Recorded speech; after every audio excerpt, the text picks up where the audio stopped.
are listening to Voice of the Fans Sportscast, brought to you by none other than the voices of the fans. Oh, Canada.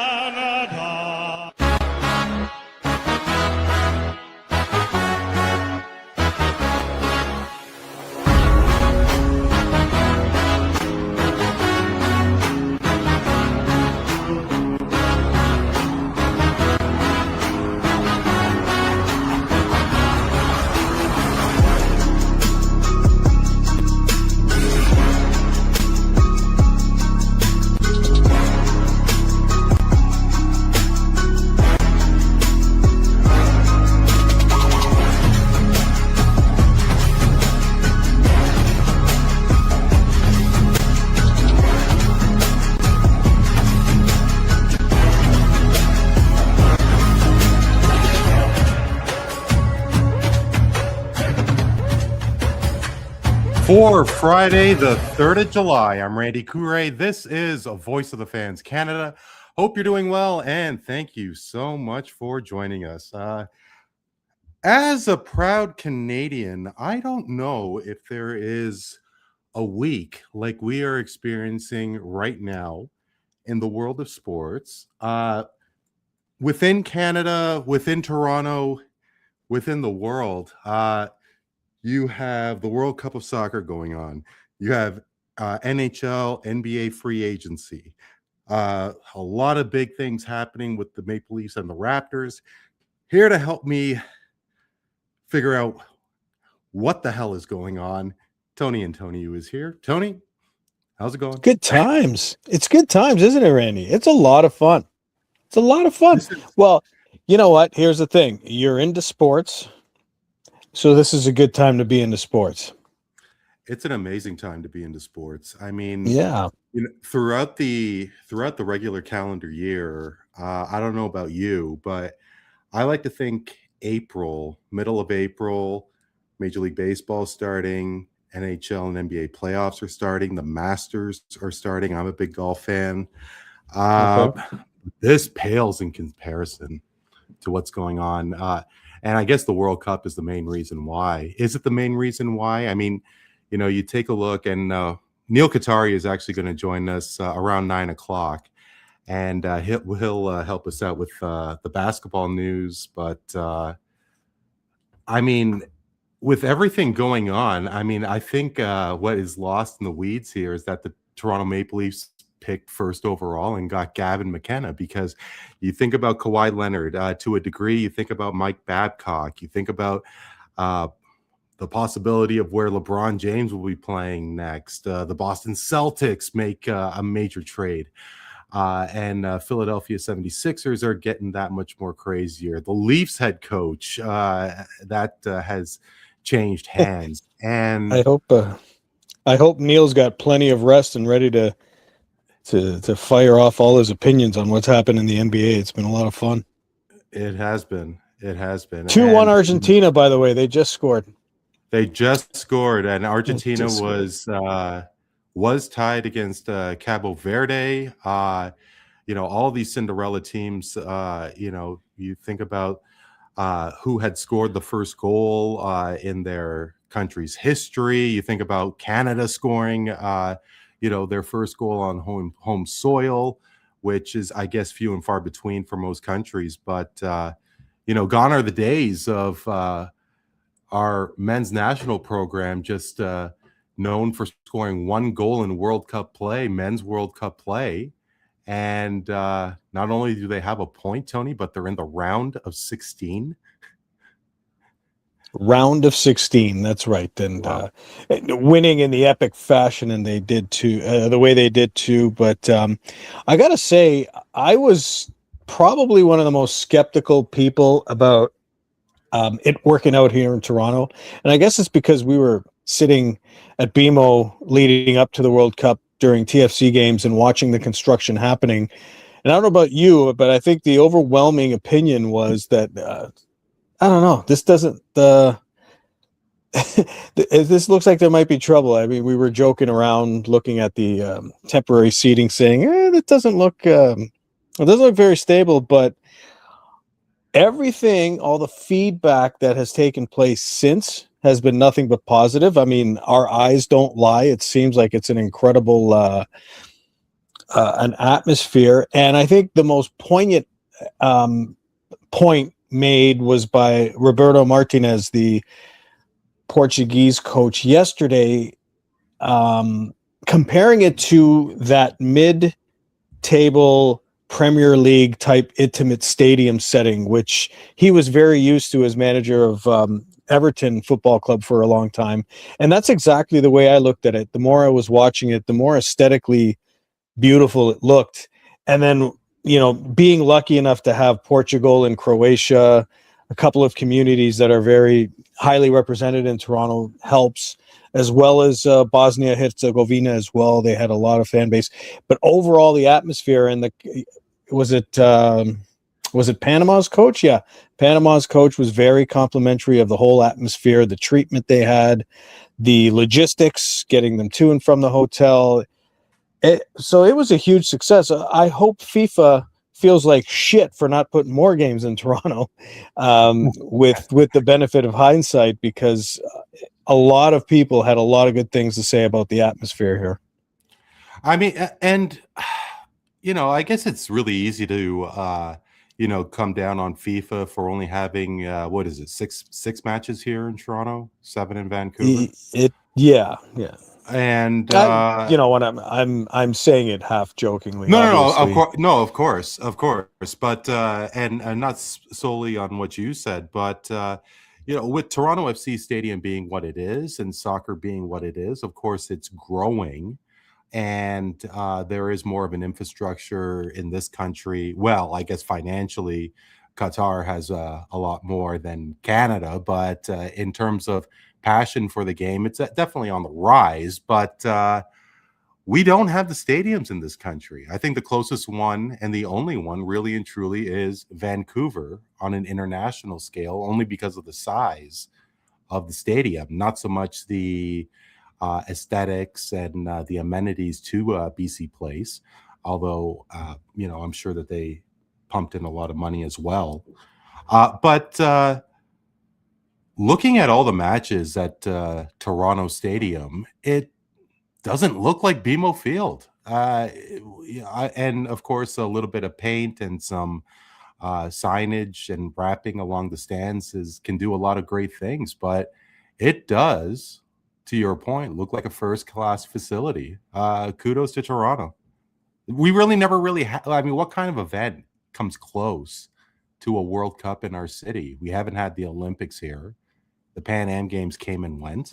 Yeah, the Olympics in Vancouver is obviously the comparable. Sure. I don't know if we're ever going to see the one country host again. Maybe not again. It might be like, I'm sure England and Germany, if they get the games again. But I think you'll see more of this. I think you'll see co-hosts, because it just makes more sense financially, and it's an opportunity for FIFA to add more teams into the tournament too, which is probably ultimately what they want. But I think this might be you think more the teams? way to go. I mean, you think more teams are gonna the 48. Right, No, okay. I don't think so. But I'm assuming the next World Cup will have 48 teams as well. Seeing that 3 countries are taking part in the hosting, and I just think it's the way to go. For FIFA, I think they're looking at it as, maybe an opportunity where, unlike Qatar or Brazil or Russia, where they pump hundreds and millions and billions of dollars into retrofitting and adding, new stadiums, different stadiums, they probably don't have to worry about that when you have 3 hosts, where you probably have, a lot of functional stadiums in place where you don't have to worry about that money being spent for, outlandish, like Qatar, right? Something similar to that. So we'll see how it goes. I'm kind of wondering, and I'm guessing that you wouldn't know the answer to this question, but I would have thought Brazil already had the infrastructure, but they had built more stadiums, and I think FIFA, let alone the IOC, really do this to themselves, where they force these host cities to really trick out these venues only to be used for a couple of weeks or a month. I mean, you being Cypriot, you probably have a real understanding of what happened with Greece when they hosted the 2004 Olympics. Greece went into the tank financially. Well, now, whether the Olympics was a main cause for that, I don't know. But, they built so many stadiums and facilities only never to be used again. And now that's why you're seeing so little cities host and want to host, especially the Summer Olympics. And I mean, it does make sense financially to spread the wealth and have multiple cities and countries host something like the World Cup. But I mean, I do think that FIFA and the IOC do this to themselves, don't you think?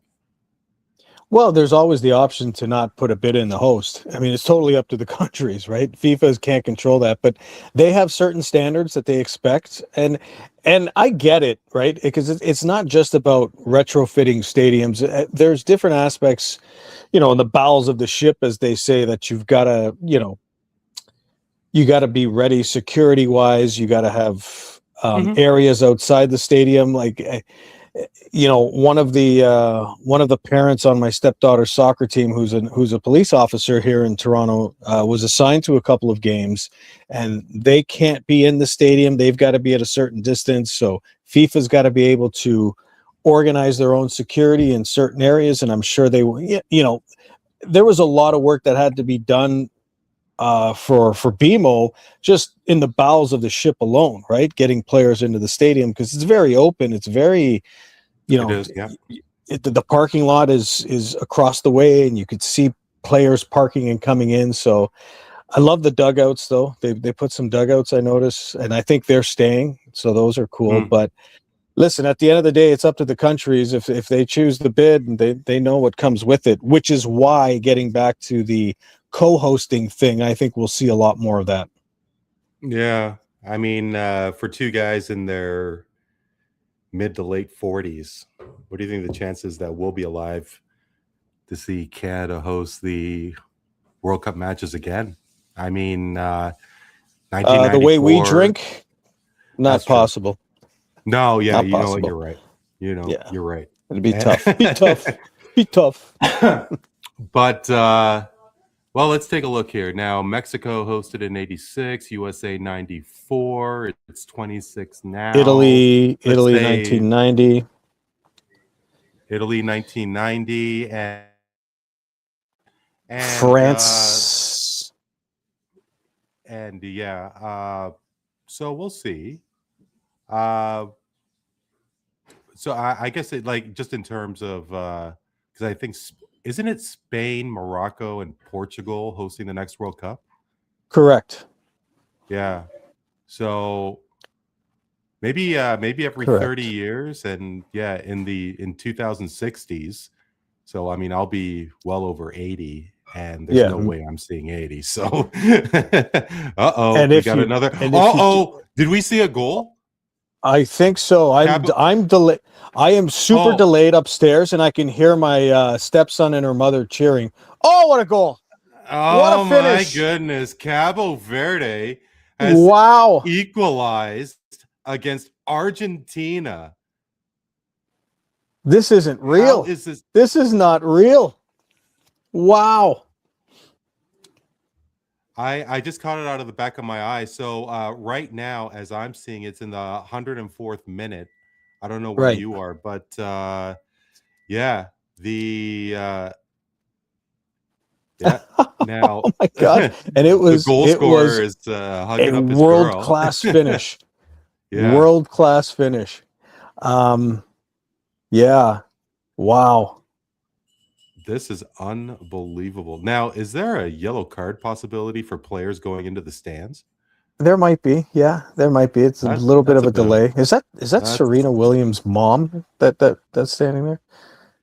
I didn't catch that. But unbelievable. Cabo Verde has tied Argentina. So, yeah, Okay. the first half of extra time is just about to be complete, and Argentina did go up, but Cabo Verde has now tied it. They're showing the replay on my end. I didn't really get a good look at it, but yeah, fed in through. I saw that the shot was taken on the, I guess that would be the right side of the box. Top of the Yeah, wow. top of the corner of the 18-yard there. Just a Top. phenomenal finish. Wow. If there was a Gatorade bottle, I mean, that Gatorade bottle exactly. on the top of the net Corner. that would have been popped off. What a goal. Here's what I know. I'm extremely delayed because I can hear my fiance and her son downstairs cheering a good 30 seconds before the goal went in. So and you're here talking to me. I mean, you definitely drew the short stick. But it's my pleasure. Yeah. Oh, moving on. Next topic. Next topic. Okay. So the fans are seeing a great game in person, but how about those fans in Toronto who got to see Portugal, Croatia? I mean, the draw shaped out to be what it was. We didn't know who was going to be playing Toronto's final match, and it turned out to be Ronaldo and Modric. And Tony, if money wasn't an object, well, I mean, let's put it this way. Is there any way to compare last night's match to any event, sporting or non-sporting, that took place in this city? Maybe World Youth Day in the early 2000s, because that was such an international moment. Pope John Paul II came, and even non-practicing Catholics were very overwhelmed. 1 million people was at Downsview. I was one of them, along with my family. Mm-hmm. We've had World Series, we've had NBA championships, but I think Portugal, Croatia might very well top them. Well, here's the thing. It's not everybody in the city has, Portuguese pride. Not everybody in the city is of Croatian descent. So do they have to? Does it? Well, from a memorable standpoint, if you're a citizen of Toronto, I think you're going to remember, the World Series parades. You're going to remember the NBA championship. I think you'll remember that a heck of a lot more. However, in terms of spectacle event in the city, absolutely not. There's nothing that'll touch a World Cup. I don't even think the Olympics would do anything, right? I mean, it is the pinnacle of sporting event in the world, bar none. Nothing is bigger. Nothing is watched all over the world more than this. And again, I say that ahead of the Olympics as well. So from that aspect, yes. From that aspect, 100%. But if you're looking at it from a regular, everyday Torontonian, do they really care about soccer? If they had their druthers, would they prefer watching a Jays game? Maybe. Who knows? I mean, we're looking at it from our perspective, but I'm not sure. I'm not sure if everybody feels that way. I think those naysayers that you're talking about, though, have to admit that you're talking about Cristiano Ronaldo. I heard he had like 470 million Instagram followers. I mean, CR7, he is so much more revered globally than Vladimir Guerrero Jr. Randy, I left work today. Sorry to interrupt. I left work today. I work at the corner of the Queensway there, and at the hospital. Was about to get on the highway. Was about to get on the Gardner. It was completely blocked. There was police blocking every entrance to the Gardner from Lakeshore. Moving further, I think Kipling as well. And I knew exactly what it was for right away. Right away. It was for the Portuguese bus. They were heading to their training session out here in Centennial Park, which is about 20 minutes away from me. They were heading out, and they shut down the highway, the Gardner and the 427 for them to get through properly without a hitch. So there's no question that this is bigger. There's no question that CR7 is a bigger deal than than Vladdy. That goes without saying. I mean, Right. the most Sure. popular athlete in North America doesn't compare to the popularity of a Messi or Ronaldo or even a Modric all over the world. Tom Brady? Who the fuck is Tom Brady? And that's so valid. That's so valid. I am serious. So yeah, no, I get it. But yeah, that was my experience today, and it was like I was more than happy to be stuck in traffic for this because I was like, wow, is this is a soccer team. This isn't the president of, a country. This is a freaking soccer team. So yeah, to answer your question, there's no question about it. Yeah. I mean, and did you see all these videos of I just the amount of Portuguese fans just surrounding the hotel? There was one video in particular where some woman was like screaming her eternal love for Ronaldo, and she even commented saying that was me in the video. She's like proud of how hysterical she was in screaming out Ronaldo's who was like a couple of feet away from her, and the reverence that these people have. My God. Like where was Messi? Was he in Boston or something where he was trying to get out of a restaurant and he had to go from another way because there was that many hundreds of dudes trying to get a glimpse of this guy? I mean, be honest. Do you think that you could hang out for an hour plus at a restaurant because some celebrity or famous person is there at that restaurant? Do you think you could scope out a restaurant like these people can? Me, never. Never in a million years. I to be honest, I find it pathetic. So do I. I just believe like idolizing. When we're all kids, we all have heroes, quote unquote. Mine was Mario Lemieux, but I don't know. The older I could understand a bunch of kids waiting around, but to have full-grown men of my age, of my vintage, to idolize people like that, you can admire them. And you can still say that these guys are holy shit. Like if he walked past me, I'd be like, holy shit. But I'm not the type of guy to say, can I take a picture, or just keep screaming his name like he doesn't know who he is, right? That's not my tactic. No, personally, no. I wouldn't do it. I'm way too busy. You wouldn't take a picture. You wouldn't take a picture with honestly, probably. Oh, honestly, probably not. Probably not. Really? I'm surprised. In a setting like that, it would have to be an extremely spontaneous situation, right? Where you just have, oh, hey, shit. Do you mind if there's nobody around, right? If you get into one of those situations. But right. like Okay. I had a chance like that with Sid during the World Cup back in 2016. And if I wasn't working, I would have went for it, just because it wasn't a lot of people around.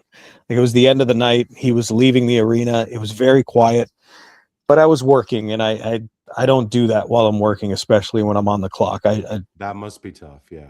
Yeah. I would have tried it, but other than that, no, I don't go gaga anymore. I really don't. Yeah. If in the scenario that you suggested, if there's nobody around, and like I had a chance to do that with Will Smith. He was at a golf course in Milton, and I think he was shooting Suicide Squad with Margot Robbie, and I'll get to Margot Robbie in a second. But Will Smith was at the golf course that I was playing at. He finished his round. He was in the washroom, and as I saw him pulling into the clubhouse and to go to the can, I saw him and I was like, oh, snap, that's Will Smith. So then I actually did wait outside the washroom, but it was only for like 2 minutes. And I was like, hey, Will, do you have a second for a picture? And he was like, yeah, sure, let's do this. He was the nicest guy, and he was more than gracious and everything like that. Apparently, a couple of days earlier. That's because you kept his wife's name out of your fucking mouth. Yeah, perhaps. Yeah, yeah. What happened at the Oscars certainly wasn't Will's finest moment. But with Margot Robbie, she was at the same golf course, uh, which was Royal Ontario Golf Club, and Margot Robbie was there. And you think of Margot Robbie, this worldwide, beautiful, like one of the most beautiful women in Hollywood and everything like that. And she apparently was so nice, and she was taking pictures and talking it up with everybody, and it was really cool. Like somebody told me that a couple of days earlier. Same thing, I had an experience with Adam Sandler, really nice guy as well. He That doesn't suggested, shook me at all. I could totally see yeah, that guy being down to earth.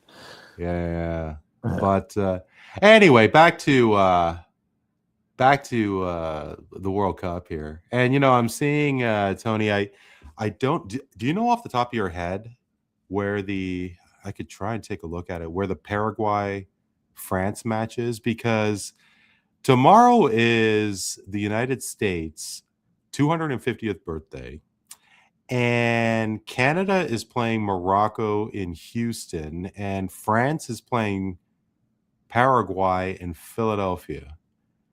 This is something that FIFA could have looked into.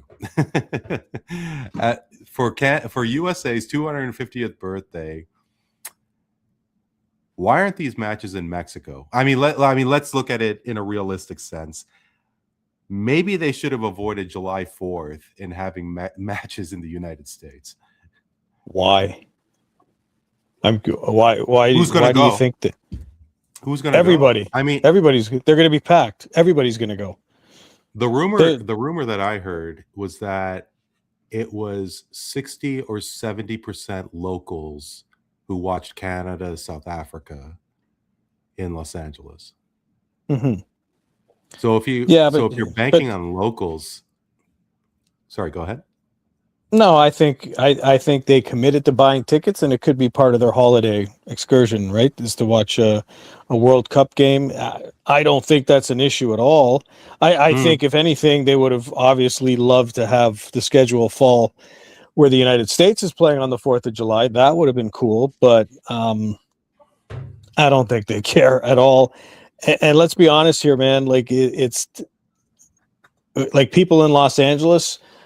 Most of those crazy fucking liberals don't want to celebrate the United States birthday anyway, so who cares?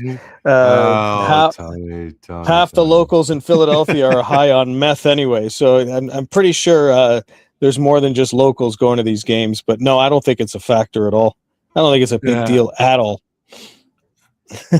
Yeah, the United States, they're playing on the 6th, and they are in Seattle against Belgium. And that would have been really cool to see. It's too bad it wouldn't be. The match isn't on Sunday, the 5th. Obviously, Independence Day being when it is. But I guess it's 3-2 Argentina. I missed the goal. That's a shame. Well, there's 9 minutes left, and we'll see. And there was a handball there too, but it was off the Cabo Verde player. So that's we'll see if Cabo Verde could come back from this, and if they do and can, we're going to see penalties. Wow. So wow. Scaloni. They're showing a picture of Scaloni there. I don't know if you remember seeing his reaction when Argentina won World Cup. He just stood there amongst himself, just basking the fact that he won World Cup, and he just started crying and didn't really have any emotion at all. He seems like the real deal. Anyway, how about we go back to Portugal, Croatia for the third time? And what a match. Just the fact that Luka Modric could end his career in Toronto, and Cristiano Ronaldo's first goal in a knockout match at a World Cup happened here in Toronto. Do you think that this is going to open the door for Toronto, maybe in terms of whether they'll consider the Olympics, personally, I hope they won't, but just enhancing the city's profile a little bit more. To a lot of people, like you were saying about Martinez and everybody who had some really nice things to say about our city. It's another opportunity for Toronto to be put on the map. You know what? I think we as Torontonians or former Torontonians, I guess I'm not there anymore, but I'm there a lot. We always have this insecurity about what people think about our city. Toronto is a widely respected city for its, diverse situation. You just look at the World Cup, look at the fans. It doesn't need any more of a push than it already gets. There's been a huge sample size that this city is legit. It's world renowned. It's a world class city. There's obviously some things that I would like to see them fix based on my frequent trips down to Union Station. That needs to be cleaned up a little bit. But for the most part, it's a phenomenal city, and I don't think it's make or break. People come here. A lot of people visit. They get it. Personally, I hope they never bid for an Olympics because I think it's a colossal waste of money. Absolutely. And they've done a pretty good job landing some amazing events here. So it's just, I don't think they need much more of a push. Maybe what could come out of this is that, with the MLS schedule aligning with Europe starting next year, the year after, maybe Toronto becomes an option. Maybe MLS gets better and certain players see this and say, hey, I can make a couple of $1 million playing in Toronto or being, the fourth option, fifth option off the bench in Lyon or something like that. And, they refer back to what the atmosphere was like here. Maybe that might help. I don't know. I guess, but I don't think Toronto needs much more of a boost than the reputation that it has. You know what I mean? Yeah. No, I guess from a soccer's perspective, sure, the state tax is one thing, and you could play in Inter Miami or Orlando, but it gets really unbearable there in July and August. And whatever the new schedule format is like, you know it a hell of a lot better than me. I don't know if there is going to be much. Hey, wow. There. Stick to your TV there. That was close. But yeah, sure, it gets really humid there in Toronto during the summer. But Toronto may be a soccer option. And there are a lot of people in this city who love TFC, you and me especially. How have you taken in the last few weeks? It's just been absolutely incredible, from the World Cup matches to seeing everything free agent frenzy wise in the NHL. You take a look at the big trade regarding the Raptors. Is this just ho-hum another week and just a couple of cool things have happened for you? Or have you, been paying more attention to your sports Twitter accounts there and so on? Because we have never experienced anything like this past couple of weeks. Well, I'm always on my phone for sports content, so that part hasn't changed. But there seems to be a lot more punching me in the face when we are scrolling through our phones. That's for sure. It has been, but it's fun, right? It's fun. It's better than seeing negative shit all the time, which we're always prone to as well. But it's been a grind, man. Like you're busy. I got soccer 4 days a week with my daughter, like I said, and you're balancing that. I have the game going on my phone when I'm dropping her off at practice. I'm sitting on a nice little lawn chair during practice, nice weather, watching a game on my phone. It's been a lot of fun. It's been a lot of fun. Yeah, it sure has. And well, we have the big match against Morocco. We'll talk about that in a moment. But why don't we talk a little hockey here and break out the Toronto Maple Leafs, Tony? I mean, who'd have thought that they would have the opportunity to pick first overall in the draft? They do pick Gavin McKenna, and the Leafs as of right now have become the most busiest team during free agent frenzy. I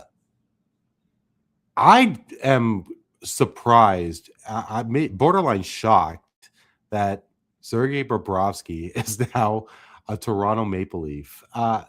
Beyond that, like, how much better did this team become? Because, of course, they missed the playoffs for the first time in, 9 years? And now they have, albeit a 38-year-old goaltender, but they do have a proven netminder now in Sergei Bobrovsky. You take a look at Radish, you take a look at Sissons, you take a look at Roslovic, Nick Paul. This team has become a lot better. Well, that remains to be seen because there is a new coach and there are a lot of players who are, supposed to come together and gel in a timely fashion, starting when training camp starts in September. On paper, I like their additions. I like what they've done. Like, like when I text you, when you text me and said, "Oh my God, Bobrovsky," my reply was, "Why not? Why not?" I mean, he's a proven winner. He can bring a calmness to the net. You hope. He is older, yes, but goalies are still very valuable when they get later on in their years. If you've got a good one. Plus, he's reunited with Stolarz, and that was a good combination that won a Stanley Cup in Florida. But overall, you've really bolstered your bottom six. You've like you take a trade, the Nick Robertson trade, for instance. Nick Robertson wasn't working out as a top six forward in Toronto. He certainly wasn't getting a lot of that opportunity. So you put him in a bottom six situation, he's probably not as valuable. So you let him go for a 4th round pick, and you bring in guys who play hard, who grind. I love the Nick Paul acquisition. He's piss and vinegar. And Teddy Bluger is a pure defensive centerman who I knew from the Penguins.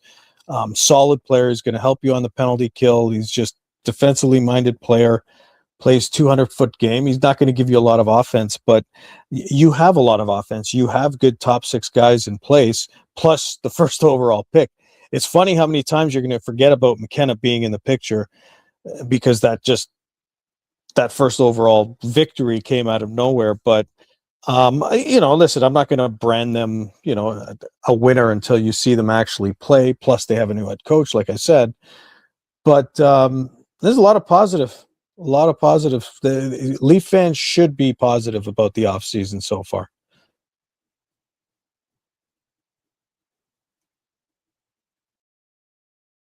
Can't hear you. Microphone was on mute. Should they have a head coach, though? I wonder what this team would look like if Berube was leading the team. I mean, personally, I don't think he had much of a chance. And I get it, new general manager, they want to bring in their own person. But, I mean, what kind of tools did Craig Berube have? And now, okay, yeah, Jim Hiller had some experience before.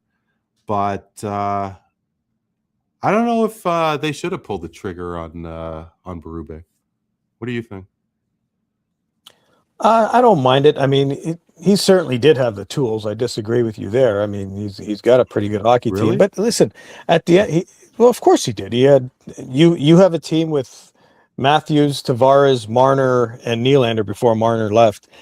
You've got tools. You have tools, but it's not necessarily the coach all the time. I agree with that. I mean, there's no need to rehash, the playoff performances by this core. But it just wasn't working, and that's how it usually works, right? You have the players coach, and then that doesn't work, and then you bring in the more strict guy, excuse me, and that didn't work. So now Jim Hiller comes in. He's apparently a little more player friendly. He's going to be very helpful to the power play. He has a history in this market, and so he's going to understand what it takes. But again, if these players aren't willing to make the sacrifices, do the things that you have to do, especially come playoff time, it doesn't matter who's the coach, right? I mean, it just doesn't. I mean, you've had Mike Babcock, and then you brought in the young up-and-comer in Sheldon Keefe, and then you had the Stanley Cup winner in Craig Berube. You've tried through it all. So, at the end of the day, are the players ready to step up? Who knows? Especially that core, right? It all comes down to that core. You can add all these bottom six guys until the cows come home, but if the core doesn't show up, like we're used to seeing them not show up, then there's a problem. Well, I mean, I think the core issue is Austin Matthews. I mean, I think that who was on the ice when Matthews got run by Gudas?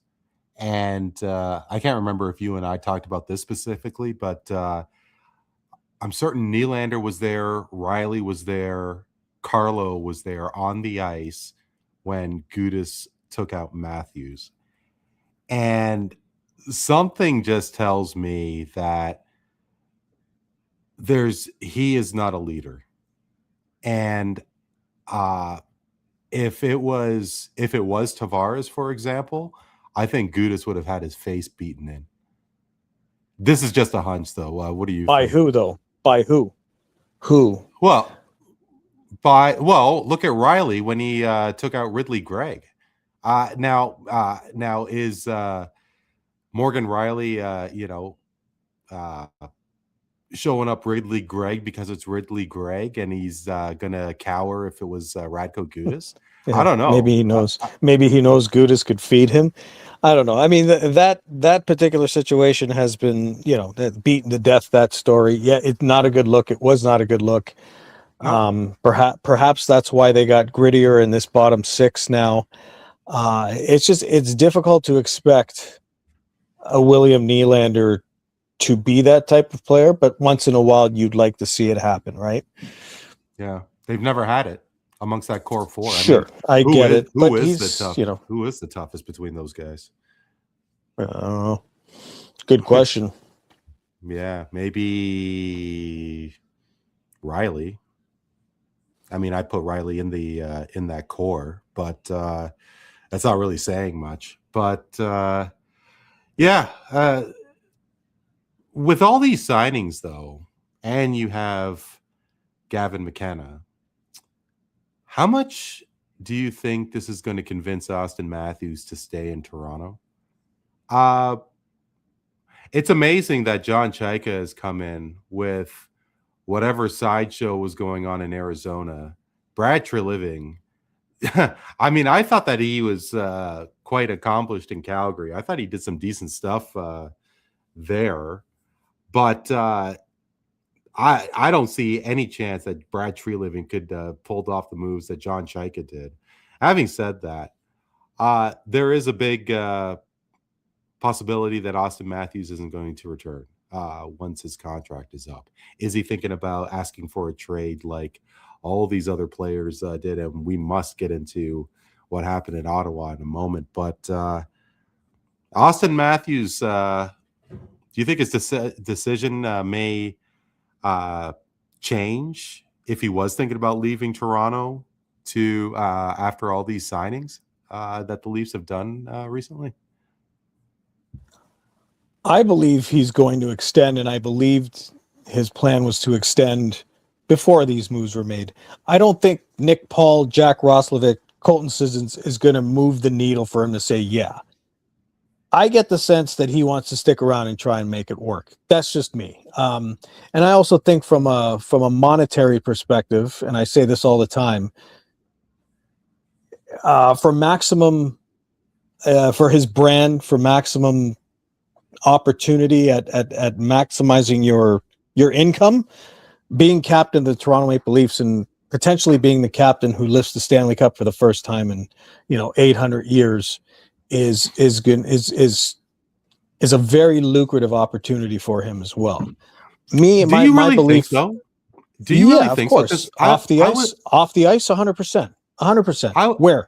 Where else? Utah? You think the Utah or Salt Lake City or even Florida, he'd be a nobody there, but he's the king here. He would be the king here. Fuck Vladdy, fuck Kawhi, no, seriously, fuck Scotty Barnes. At the end of the day, if they accomplish that and he's the guy lifting the cup, he's a king forever, for life. Long live Austin Matthews. Sure, but I think it's safe to say that Mark Messier is a king in New York.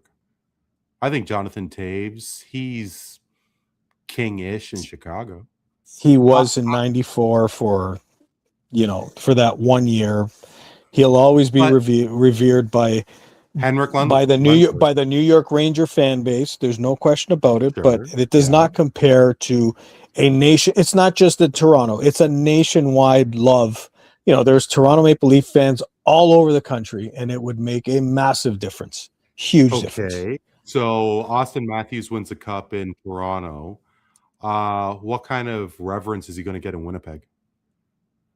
From Torontonians and Toronto Maple Leaf fans, like transplanted, and Toronto Maple Leaf fans in Winnipeg? He's going to be a more national face. Mark Messier is not a national face in the States because he won the cup with the New York Rangers. It's not like, if the Yankees won the World Series, I promise you, Aaron Judge would be, he'd carry a lot more weight across the country for sure because, he's not a hockey player. But there's no question about it. I don't even know why we're having this discussion. It's a no-brainer. I'm not disputing the fact that they are going to be financially compensated and revered in Canada when they win the Stanley Cup. I mean, how revered is Guy Carbonneau revered? Like, is Al McInnes revered? I mean, these are guys who Gen Z would have to look up who Al McInnes is. They'd have to look up, a lot of them would have to look up who Lanny McDonald is and Joe Nieuwendyk. But I mean, getting back to today, what I was wondering is like, in a hockey sense, Rod Brind'Amour, I think, is quite revered in Canada. I think if Rod Brind'Amour goes to a Boston Pizza in Red Deer, people are going to say, "Oh, snap! There's Rod Brind'Amour. Food's, his dinner's on the house." I mean, I think people are going to think the same way about Paul Maurice. And I guess what I'm getting at is, like, let's say Mitch Marner wins a couple of cups in Vegas. Toronto fans might be a little salty. I think he'll still get a free meal. Maybe not every single time, but I'm sure that he might. Yeah, I think that's what my point is. It's that, of course, there is no national scope in the United States when it comes to hockey. But within hockey, and if you're a good old Canadian boy, Sidney Crosby, Nathan McKinnon, they're revered. How much more revered would they be if they were in Canada? If Sidney Crosby won Stanley Cups for a Canadian team, how much revered would he be as opposed to being a Penguin? Do you think the needle moves that much? I don't know. It does, because you're bringing a Stanley Cup to a Canadian team. So that right there is it's a huge deal. And I'm sure there's more opportunities for him off the ice playing in Canada than there is for him playing in Pittsburgh. Now, mind you, he is, a national star. Like, he's won gold medals for Canada and the golden goal. So that's kind of a different situation. My point is, that will supersede anything in this city that ever happens if Austin Matthews can lift the Stanley Cup as captain of the Toronto Maple Leafs. That's all I'm saying. It's not even going to compare. There's nothing anybody else accomplishes from a Toronto sports perspective will trump that for a very, very long time. Neel Neel, Katarey, how are you? Neel Katarey is here. Neel, happy Friday, my friend. How are you? Happy Friday, boys. I came in and heard some lively chatter. And Yeah. listening Yeah. in for a minute there. You thought you'd jump into the basketball right away, but unfortunately, No, you know we've been milking this. Well, I'm just glad I didn't miss your thoughts on the Kawhi Leonard deal, so we'll get to that. Yeah, we're definitely going to get to Kawhi Leonard. Absolutely. And, I think you know based on the like you did on that Instagram post. I got an idea. Well, did I miss an Instagram post? We'll get to it. Okay, we'll get to it. Yeah. But Neel, Tony and I were going back and forth about how much more revered a hockey player would be by winning a cup in Canada versus the United States. And my apologies for putting you on the spot like this, but the coach of the Carolina Hurricanes is Rod Brind'Amour, and within hockey circles, Rod Brind'Amour is quite revered in Canada, good old Canadian boy. And Tony and I were going back and forth, and I was debating how much more revered Sidney Crosby would be if he won a cup, if he won those 3 cups on a Canadian team. I don't think that it would be that much of a difference, because Sidney Crosby and Nathan MacKinnon, Steven Stamkos, if they walked into any restaurant or sports bar in this country, people are going to stop and notice and take a picture. And I don't know if coast to coast to coast, if Austin Matthews won a cup with the Toronto Maple Leafs, if he would be as heralded because it's the Toronto Maple Leafs. I mean, out of all that garble that I gave you, can you sort of put a couple thoughts together? I came in, and the first words I heard were Austin Matthews would be a king in Toronto, Tony was saying. And then I kind of got the gist about what the question even was. But I completely agree with that. I mean, it doesn't matter who you are. It doesn't matter if you're Pavel Bure for the Canucks when they went against the Rangers. It doesn't matter if you're Fedorov with the Red Wings. Whoever you are, whatever country you're from, Ovi with the Capitals, you win a Stanley Cup for your team. And especially now I'm talking about, if Austin Matthews was to win a cup for the Leafs, it's akin to what Jalen Brunson did for the Knicks, basically, in hockey terms. It's essentially that, a gigantic, long, 50-plus year kind of drought, and you're the guy that came in. If Shea Gilgeous-Alexander did that in New York, guess what? Shea would be seen just the same as Brunson. So I think the argument also translates to hockey. But again, Austin Matthews, no one would care, in my opinion, about it in Winnipeg or Montreal. No. Does Toronto care that Patrick Waugh won for the Canadians in '93? I don't know that people really do, but Patrick Waugh is still a Canadian icon because of what he's done for Team Canada and just being a great Canadian. And so is, like you bring up Crosby and those guys, same thing. Crosby will always be a national icon because of 2010. And, you can never take that away from him. And from a Canada perspective, it's always going to be Team Canada in the Olympics above everything. And then from a local market, doesn't matter where you're from, you end a drought, you win a ring, you're revered regardless. Yeah. I wasn't saying that people in Edmonton or Winnipeg would revere it or care it but there are a lot of transplanted Torontonians all over the place. I mean, you watch games at Rogers Place on a Saturday night, and half of it is blue and white. So there would be a give a fuck level. I think it would be I think if the first team to break the drought, the Canadian drought, is the Toronto Maple Leafs, it will be despised in a lot of areas, but I think it'll be a bigger deal because it's the Toronto Maple Leafs. Biggest market in the country, probably the most fans spread out throughout the country. Montreal might have something to say about that for sure. Yeah.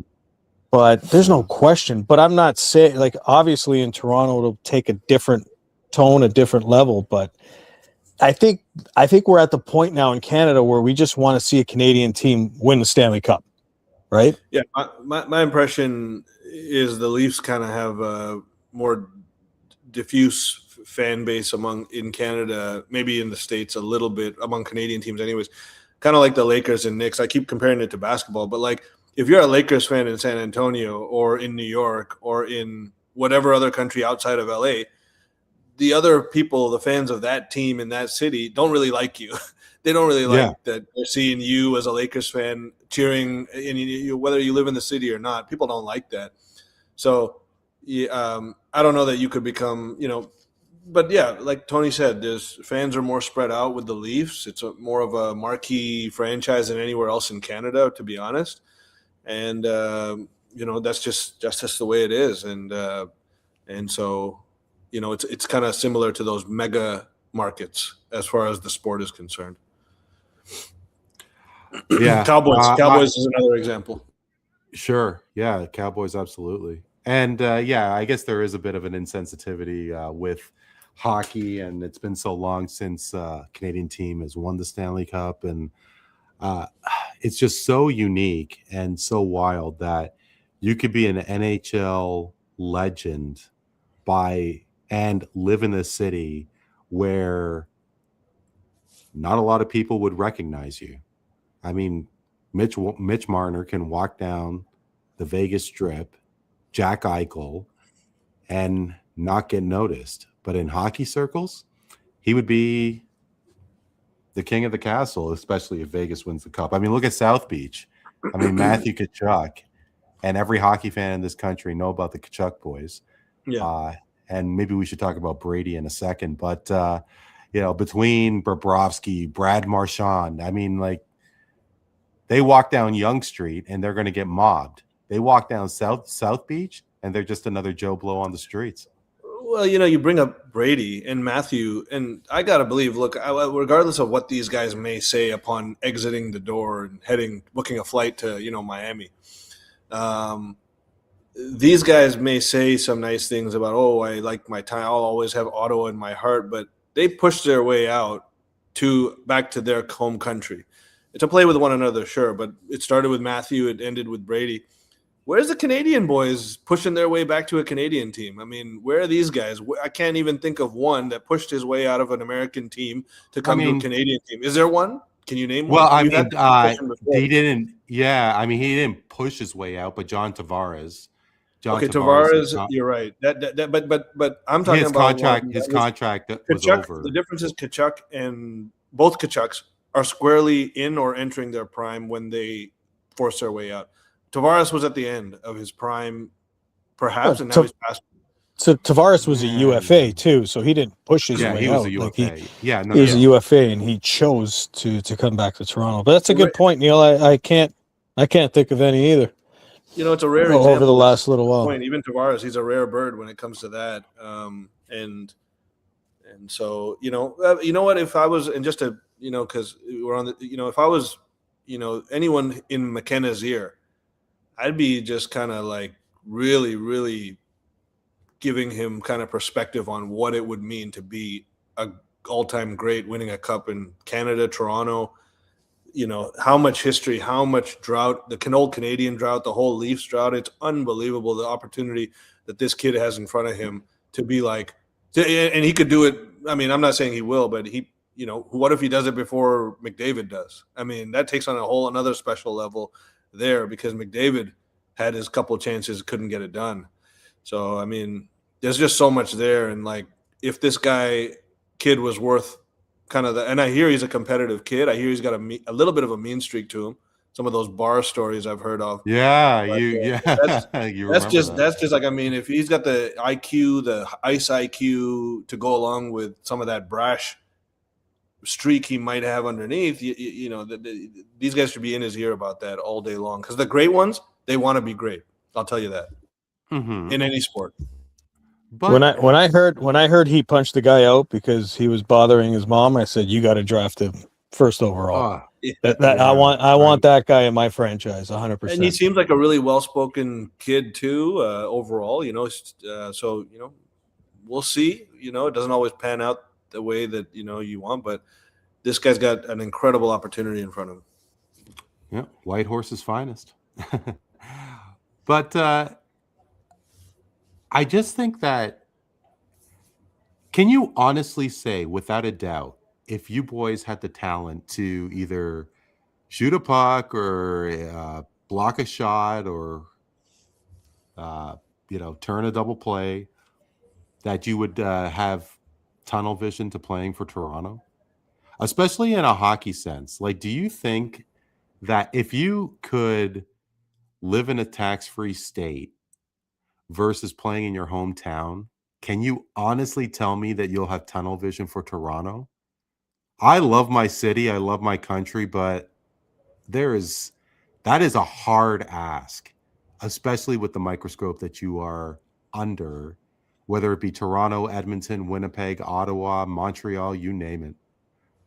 Well, I think personally that, if that's the choice, if it's what you're saying is what I'm hearing is legacy, a bit more legacy versus a bit more money, perhaps. I just think that the legacy will be there. Because I think that number one, the legacy would never be the same if you're like, for example, if you're doing it in Toronto versus Florida. You'll never have a legacy in Florida like you would in Toronto. On top of that, no, but what I'm saying is, Neel, sorry to interrupt, but I still think that they're going to have that legacy in hockey circles within this country if you win a cup in Florida. Yeah, but then when you talk about money, if you talk about money, you have to understand also that winning a cup in Toronto is immediately going to massively boost the income of the star that does it because of the sponsorship deals, the Kawhi and Dine for X number of hockey players, which is what I was saying that before you came on. That was the point I was trying to make, which is why I feel Austin Matthews will stay, because I think he wants that opportunity. If he feels the team is in the right direction. What you're asking, here's the thing, Randy, they're all going to be rich. They're all going to be rich. They're going to walk away, if they're smart, with generational money anyway.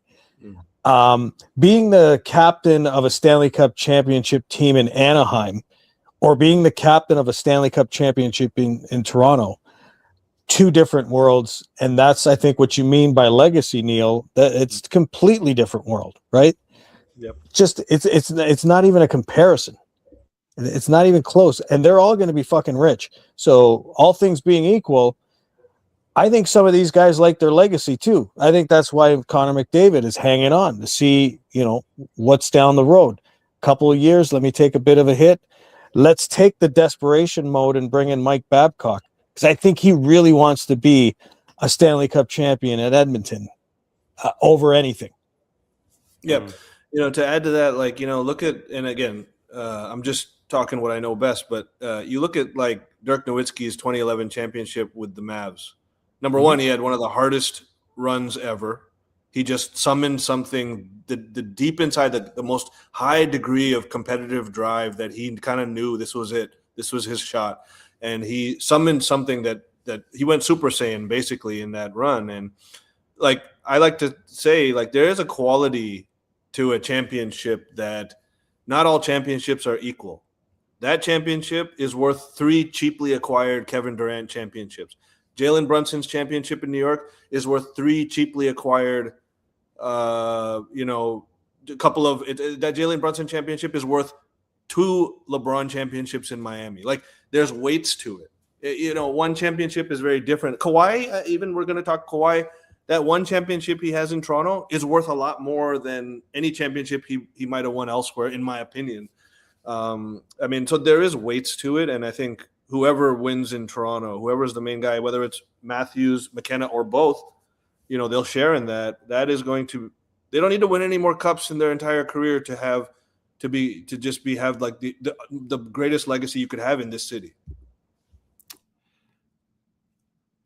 I hear what you're saying. I do, and you make a lot of valid points for sure. In terms of Austin Matthews specifically, I don't know if an American can have that sort of romance feeling than a Canadian like Tavares or McDavid. And this whole question came about.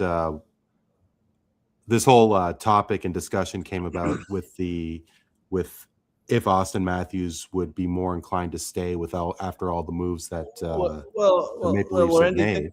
like let's go back to that Dirk Nowitzki example. Like, this guy's from Germany. You think anyone in Dallas cares that this guy's from Germany? No.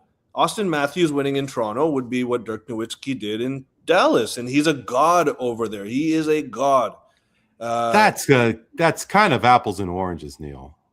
Is it? Like, I mean, well, I mean, American playing in Canada. Sidney Crosby is a god in Pittsburgh. Mario Lemieux is a god in Pittsburgh. So was Yager. You said it. You said it yourself. Mark Messier was a god in New York that year when they won the cup.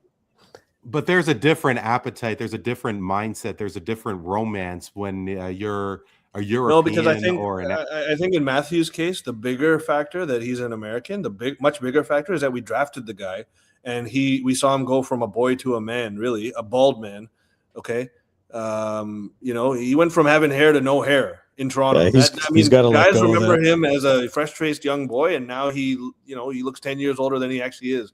So there's a lot of legacy there and a lot of, ups and downs. When you go through a lot of downs with a player and then you see them at their greatest point, it's a validation for yourself as well. And it makes you feel like the sort of the journey in your own life of ups and downs and kind of metaphorically putting it on yourself. That's the power of sports.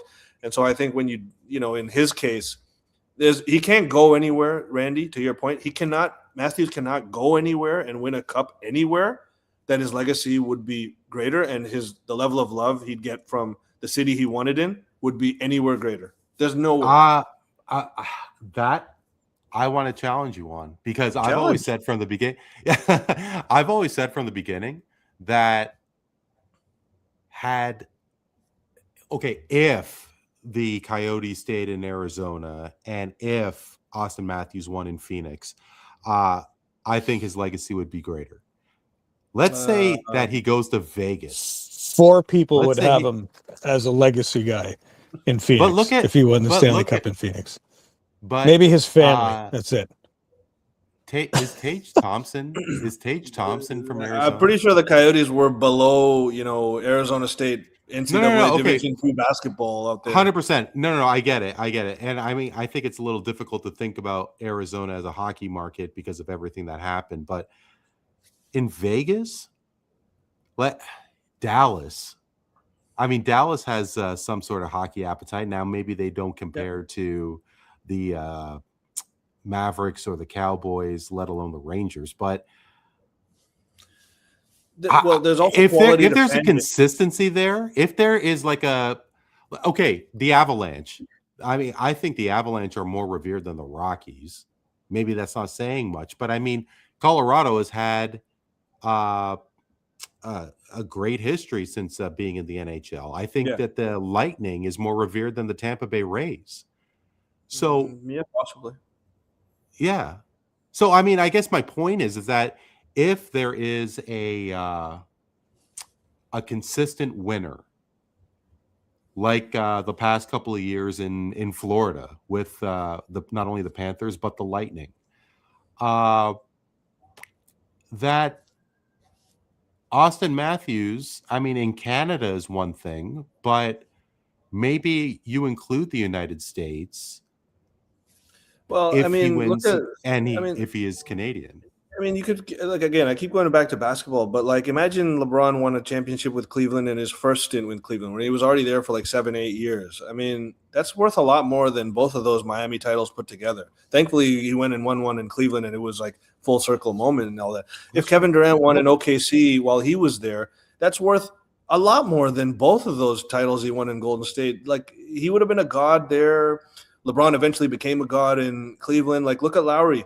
If the Raptors lost to the Warriors in 2019, he goes to the Miami a couple of years later. He goes back to the finals in the with Jimmy Butler the second time against Denver in 2023. I mean, if he wins a title, if they beat Denver, I mean, there's no way in hell that Lowry, even as a top few player on that team, is getting any sort of the legacy that he gets from doing what he did in 2019. So in my opinion, I mean, nationality does not matter. It's about how long you've been with the team, the relationship, the ups and downs the fan base has had with you. And that means so much more than jumping ship to find a better situation, because it just makes you look like a sellout, a cop-out, someone who valued the championship more than you did the city. And if people can even make that argument about you, your legacy doesn't even reach the point where when there's an argument that you cared about the city more than you did the chip. Yeah. Yeah, that's true. I mean, one example I could think of off the top of my head is Kevin Garnett. I mean, I think he is more. That's a good example. Yeah. Yeah. And I believe that his legacy would have been so much better had he won in Minnesota. But I still think, well, I mean, maybe I'll ask you, Neel. I think Kevin Garnett is still more remembered as a Timberwolf, and nobody thinks of him as a sellout. I don't think What do you anyone think? thinks of him as a sellout. No, I don't. I think that's a good example because it kind of, yeah, but, he also went to a super team. I think that Kevin Durant, had he won in Minnesota, that one year he only went to the conference finals once. He had Sam Cassell and Latrell Sprewell as his other two main guys. Sure. And they lost to the Lakers in the conference finals, who ultimately lost to Detroit. So it would have been Minnesota-Detroit in the finals, and Minnesota could have actually won that series. Who knows, right? And I think Garnett's legacy would have been so much more profound going that way. It still is amazing. It's still great, but I mean, do you think he's more known as a Timberwolf or a Celtic? I think part of the legacy that Garnett, in this example, something that is in his favor is he went to an all-time great franchise and he ended a big drought for that all-time great franchise, like a historic franchise. He was traded though, right? But the fact that he was able to end a 20-plus year drought for a legendary franchise is sort of like a different type of rare feather in the cap that he could say he did, which adds some weight to legacy, I believe. Like, had he got traded to Charlotte and won a title with them, look, no one's going to ever say that Garnett's better off for not winning one in Minnesota. But yeah, I see your point. There's levels to whatever, all the things we're saying that, but I still think that, Matthews, there's nothing better for his career than just winning one. He could go somewhere, win three, but winning one in Toronto, I think, would be a much more profound legacy overall for him as a player. Yeah. No, and again, like I said, see your point for sure. Both of yours. Wow, that took a while. But no, that's great discussions as always. I mean, just a couple of quick hockey notes. Hey, Neel, why don't we talk about your Edmonton Oilers there for a second? The Carolina Hurricanes win the Stanley Cup, and Frederik Andersen, I mean, yeah, sure, he stubbed his toe a little bit in the final. Their number one goalie wins the Stanley Cup and is heading to Edmonton. They did say goodbye to Darnell Nurse. He's now a member of the San Jose Sharks. And leading the Edmonton Oilers is Mike Babcock. He had a rather tumultuous time in Columbus. He was basically fired before he started. And a lot of news came out with regards to Babcock's practices with his players, asking for rather personal information, pictures of that's on his players' cell phones. I don't know if you personally know the back and forth between Mike Babcock, the Leafs, the Blue Jackets, with Frederik Andersen as well. What do you think about the Oilers and what they've done over the past couple of days? I think overall it was a positive offseason, I have to say, because I think after last year, like I said on the last episode or the one before that, like it was definitely a huge regression. Just like you almost felt like this hangover from losing twice in a row in the Cup, and there was just it was kind of like a big hangover. I felt like just the voice in the locker room, the head coaching voice was just kind of maybe gone, soured on by players, whatever it is. McDavid's weighing in on all of these decisions. They got a big onus to keep him there, and they got to keep him happy. And so I don't think they're making any decisions without running it by him. And he even said after the Babcock hiring, he's kind of like alluded to, this is what we want. We want this disciplinarian type of guy here. We want this hard-ass guy here. He kind of was on board with that, I think. And, you know, the Nurse piece of work was fantastic. I mean, I think he was in a, you know, declining asset, and Neel, they did nothing on him. Neel, Stan Bowman should win General Manager of the Year now for next season for pulling that move off without retaining any salary and getting bodies back for it. Phenomenal. He had a lot left, and just like they got a lot of options now to shore that up. And so overall, and again, when you talk about Anderson, I mean, he did run out of steam there in the Stanley Cup final, but he had a nice season there. But I think part of that was that Carolina was a better defensive team than the Oilers are, and that might cause problems for Anderson next year. So I don't know. I don't believe too much in Anderson. I don't even believe too much in where Bobrovsky is at after his last year for the Leafs. But you know, these guys are great goalies, and who knows really at the end what type of vibe that they're in. But I think overall, Oilers, nice offseason. It really just depends on, you know, how these guys are clicking, because you know what you're going to get from McDavid. Draisaitl, again, I really don't know if he's reached a peak in his career yet, or if he's, you know, something about the guy. I'm not sure if he's not seen his best years already, but we'll see. I think positive overall is my takeaway. Tony, what about you? You know, with Mike Babcock, when the moment that it was announced that he was hired, I was listening to TSN 1050, and all I kept hearing is that he's a jerk, but if there is no better X's and O's guy, it's Mike Babcock. And I was thinking to myself, if I had people like Datsuk and Zetterberg and Lidstrom, I'd be a pretty good X's and O's guy as well. He was here for all those years in Toronto, didn't do a thing. He led our country in gold, for gold in 2010, 2014, but that team was stacked. How much of an X's and O's guy do you honestly think Mike Babcock is? Like, could they have done the same thing with Chris Knobloch? And Neel did bring up some great points about Anderson. What do you think? Well, I think there's no chance this hire happens without the blessing of Connor McDavid and Leon Draisaitl. First things first. It's obviously a gutsy move. It is a very, very high risk decision. He's not universally loved, but a coach isn't supposed to be. Now, some of his antics are questionable. Judging by his press conference, he's not really saying sorry for what he did. I think, in fact, what he's telling us is that maybe some of the guys I was with in Toronto and maybe a couple of the players I was about to start coaching in Columbus are a little weak-ass and can't handle what I'm trying to bring to the table. But, you know, I can certainly respect some of the issues players have went with. I know that Johan Franzen is not very complimentary of him, but he has a Stanley Cup ring playing for him. And so it worked somehow. But I'm skeptical. I'll be honest with you. I'm skeptical because it feels like a desperation move at this point.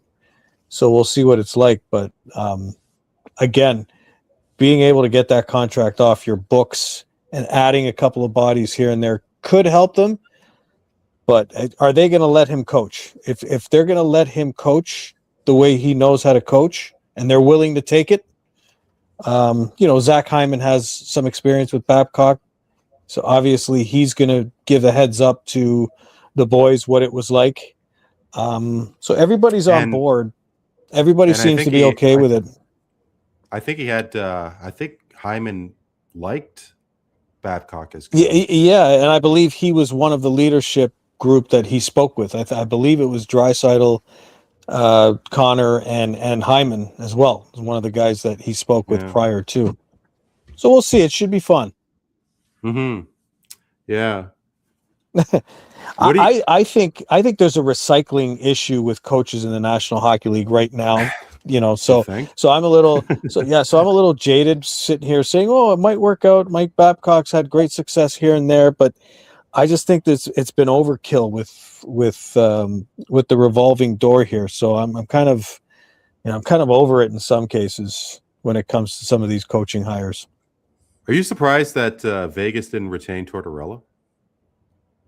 I am a little bit. No, I'm not, because that franchise is that's what they do. They're ruthless, and if there's something that they don't like, they're going to hit the reset button. They're going to take a different course, and they're not going to care about it. So, no, I'm not surprised. I don't know what the conversation was like and what made that decision happen, but it was quick and swift. You can say what you want about the Vegas Golden Knights organization, but I mean, they make decisions. They absolutely make decisions in a hurry, and they're decisive, and they don't look back. But I guess, well, do you think that Vegas cut the cord on Tortorella, or was it vice versa? Because I don't have the numbers in front of me, but I think Vegas had a great run to the end of the regular season with Torts. They go to the final. Things sort of fall apart. And if I'm Vegas, and I completely agree, I mean, who couldn't agree with what you just said about how ruthless they are? I would give Torts another kick at the can at it. I mean, 1 year, 2 years, see what happens. And they're obviously not shy of firing guys, especially coaches. I think from that sense, I'm the franchise. But maybe he wanted 2 years. They were giving him just one. Maybe he wanted 3, and they're willing to offer 2. And thanks, but no thanks. Yeah. What was that? Maybe the players. Maybe the players spoke up, some of the leadership in the team, but who knows? Yeah. With Brady Tkachuk, I guess we talked about it, so maybe there's maybe we've exhausted everything. Well, can I just add? Can I just add? Please. Today's, I mean, it wasn't on the program, but because it happened after you sent us. Yeah, the Philadelphia Flyer offer sheet to Leo Carlson. That's huge. That obviously doesn't happen a lot, but this is massive, like $18 million annually. And, if it does go through and it becomes an official contract, $20 million automatically goes into his bank account once the contract is registered. So you're giving the Anaheim Ducks something to think about. I think they will match ultimately, but man, when they do match, that's my prediction. You're cutting their nuts off pretty good by doing that. You think that what happened with Cutter Gauthier has everything to do with this, or do you think? I believe there's 100% animosity between those two franchises right now, and I think they're playing the game. The Flyers are playing the game. This is not the first time they've done this, right? The Shea Weber, there was a contract, there was an offer sheet there. Ryan Kessler was offer sheeted by the Philadelphia Flyers. So something about that organization that doesn't play by the rules. I remember when Brian Burke wanted to punch out Kevin Lowe after he offer sheeted Destin Penner that year. Why doesn't it happen? This is why fun. Doesn't it happen, Tony? Code, I guess teams aren't willing to give up 4 first-round picks, I guess, because you're going to lose 4 first-round picks if the Ducks don't match. So maybe some teams are hesitant to pull that trigger. But that's a good question. It should happen more. It's fun. It's a lot of fun. It just makes for more interesting offseason. Chris Johnson was reporting that there'll be another one coming. Could be Jason Robertson of the Dallas Stars. It could be him. Some team might swoop in, but I enjoy it. It makes zero sense because Penner was on the Ducks when Lowe made that offer sheet, and Brian Burke was all in knots saying they don't do that. I mean, if Dustin Penner actually went to Edmonton, that means that Edmonton would have to give Anaheim 4 first-round picks. Why is Anaheim complaining? I mean, the fact that the team who has the player, in the case of Brian Burke, is the one who's griping about this, that is another example of the code that makes absolutely zero sense. And maybe this is the Vegas effect. They're seeing how ruthless they are. The Panthers signed Radko Gudas. Teams are getting a lot more cutthroat. And I don't even know if this is a cutthroat move by Philly. I mean, I think it's a rather stupid move if they're looking for blood, because now you're going to how much the percentage of the cap is going to be sunk by Leo Carlson's contract potentially. I mean, they're not in the same conference. And yeah, sure, whatever happened with Cutter Gauthier is one thing, but I think Philadelphia is going to really have a problem. Well, let alone Anaheim, I suppose, because now you have Seneca and who's the other one that escapes me right now in Anaheim? Gauthier, of course. That's going to look for big dollars. And I don't know if Anaheim is going to be able to keep. I don't think Anaheim's going to be a contender if they have to have so many $10 million plus players. I know I threw a lot of things out there at you, but I just don't understand why offer sheets are not more prevalent in the NHL. The code, do you want to win a cup or not? I don't get it. But that's why the Flyers are taking a shot, right? That's why.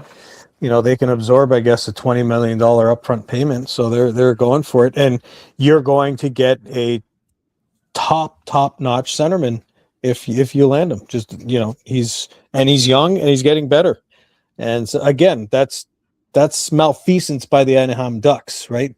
Most of these players that get drafted, they get re-signed the year before their RFAs situations come up. Anaheim didn't do it. They didn't take care of them last off season when they should have, and so now they're paying for it. In my opinion, that is a gross misstep by the Ducks. It's got nothing to do with the Flyers being ruthless or anything like that. The Ducks should have taken care of them last year. Yeah, no, and it's a huge misstep, because now they're going to have to really do some creative accounting, especially with Gauthier and Seneca coming up as well.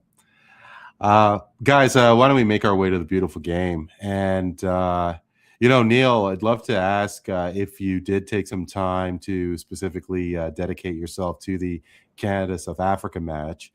I know we were going to talk basketball, but we will certainly get into that because there is a lot to talk about. But on Saturday, Canada, of course, played their first knockout match in the Men's World Cup. They were successful, beating South Africa 1-0. Were you able to watch it, Neel? And if you did, Absolutely. What did you think?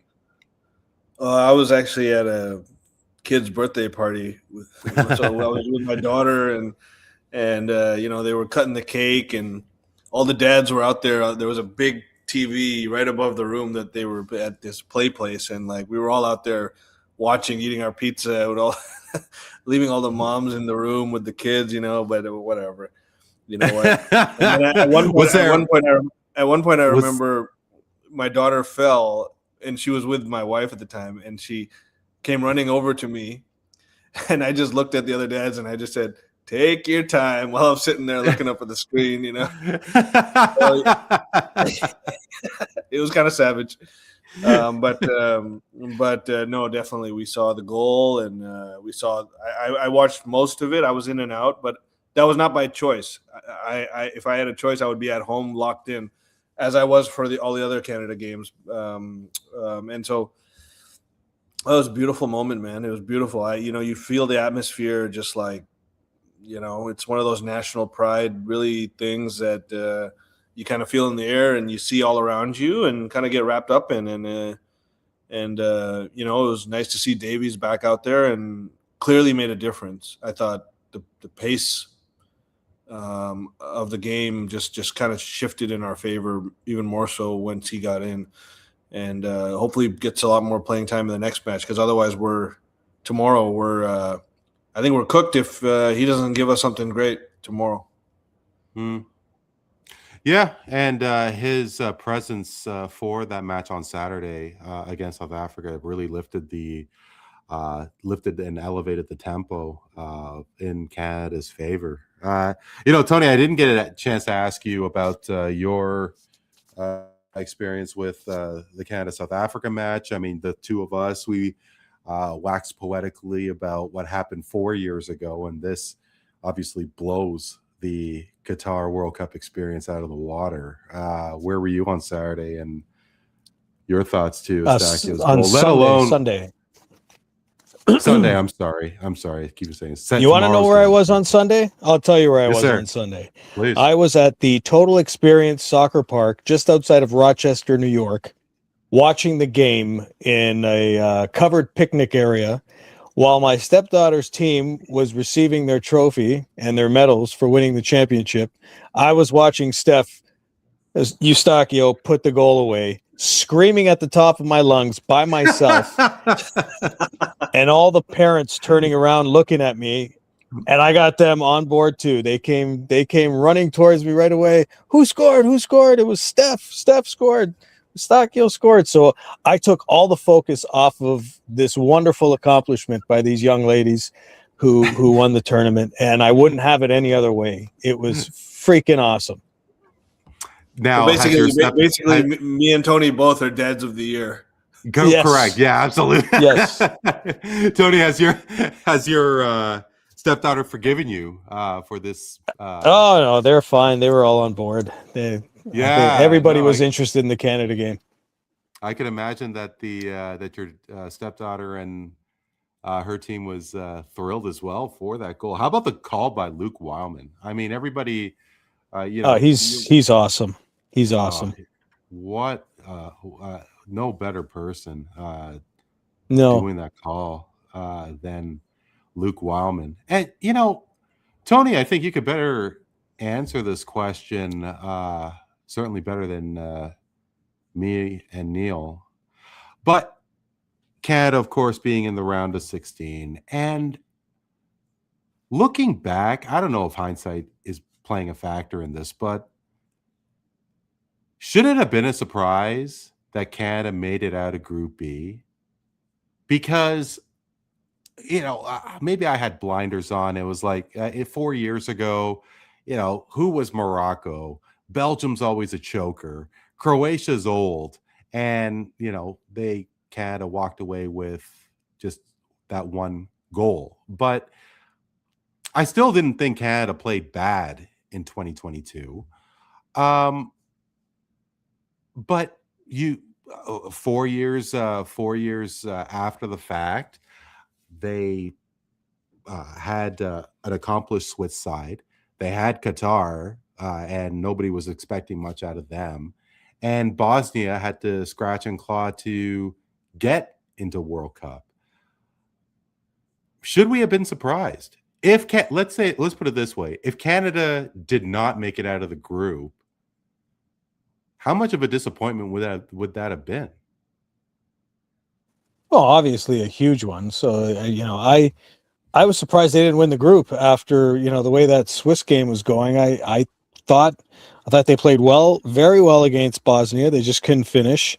They did what they had to do against Qatar, and they kind of blew it against Switzerland, to be honest with you. But getting out of the group was supposed to happen. I mean, at the very least, getting the third place spot. But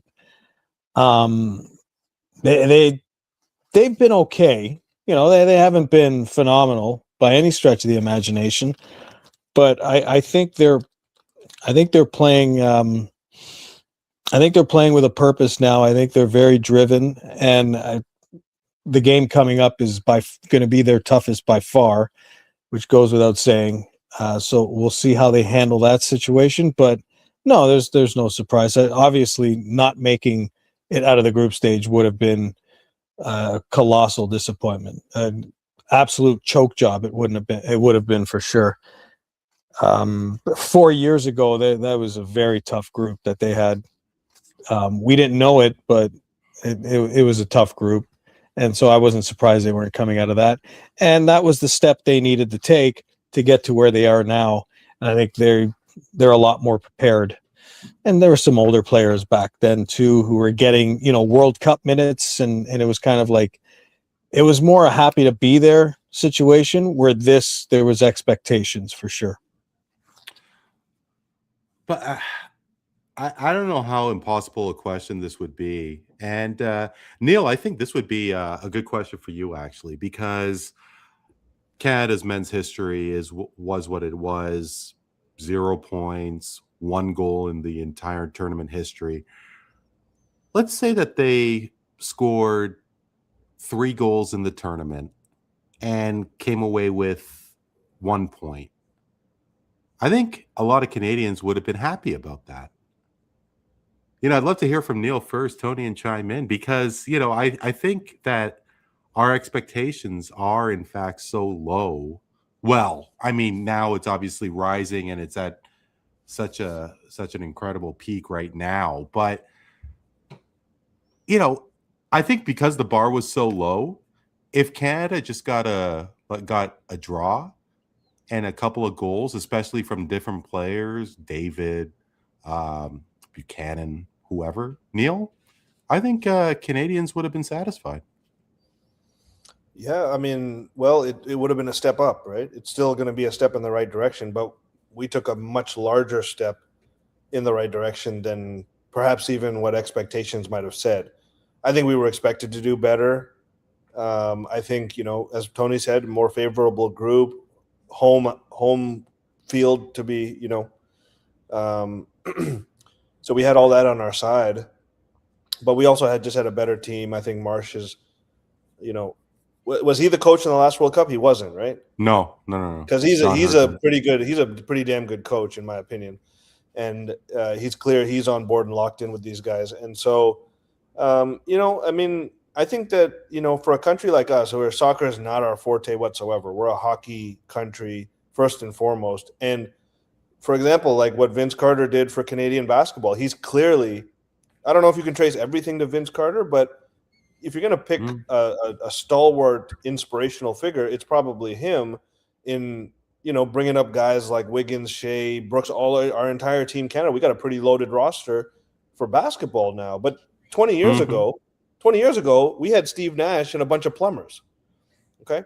Absolutely. And so what you're seeing is that early stage in Canadian soccer, because look at Cabo Verde today. They equalized twice against Argentina. What do you think that's going to do for their country? It's going to do something fantastic. Now, they're a small, tiny country. Canada has a lot more opportunity to develop a soccer program, which they have been doing, I think. So this, I think, is a great start. Now, I'm not even saying that we'll do better in the next one. The next World Cup, because we lose the home field aspect of things. I don't know what the team's going to look like then, but it's definitely going to do something good for the development of soccer in Canada as a whole. So I think that's a plus and that's a win, and this is the natural progression of things, as Tony was saying. What is it? There is no reason. There is no reason. Sorry, that this program is not top 3 in CONCACAF every qualifying cycle for a while. There's no reason for it. If that stops happening, somebody fucked it up along the way. But this thing is on that kind of course, and there are a lot more players on earth that we don't know about who will be coming up and joining as we go along, getting that experience. But we should be poised to have legit make the World Cup more often than not. Yeah, no, I couldn't agree more. I mean, I don't want to be tongue in cheek and point out everything going on with the Italian team, but yeah, CONCACAF and especially this run. I mean, Davies is probably good for. I mean, health permitting, Davies, Buchanan.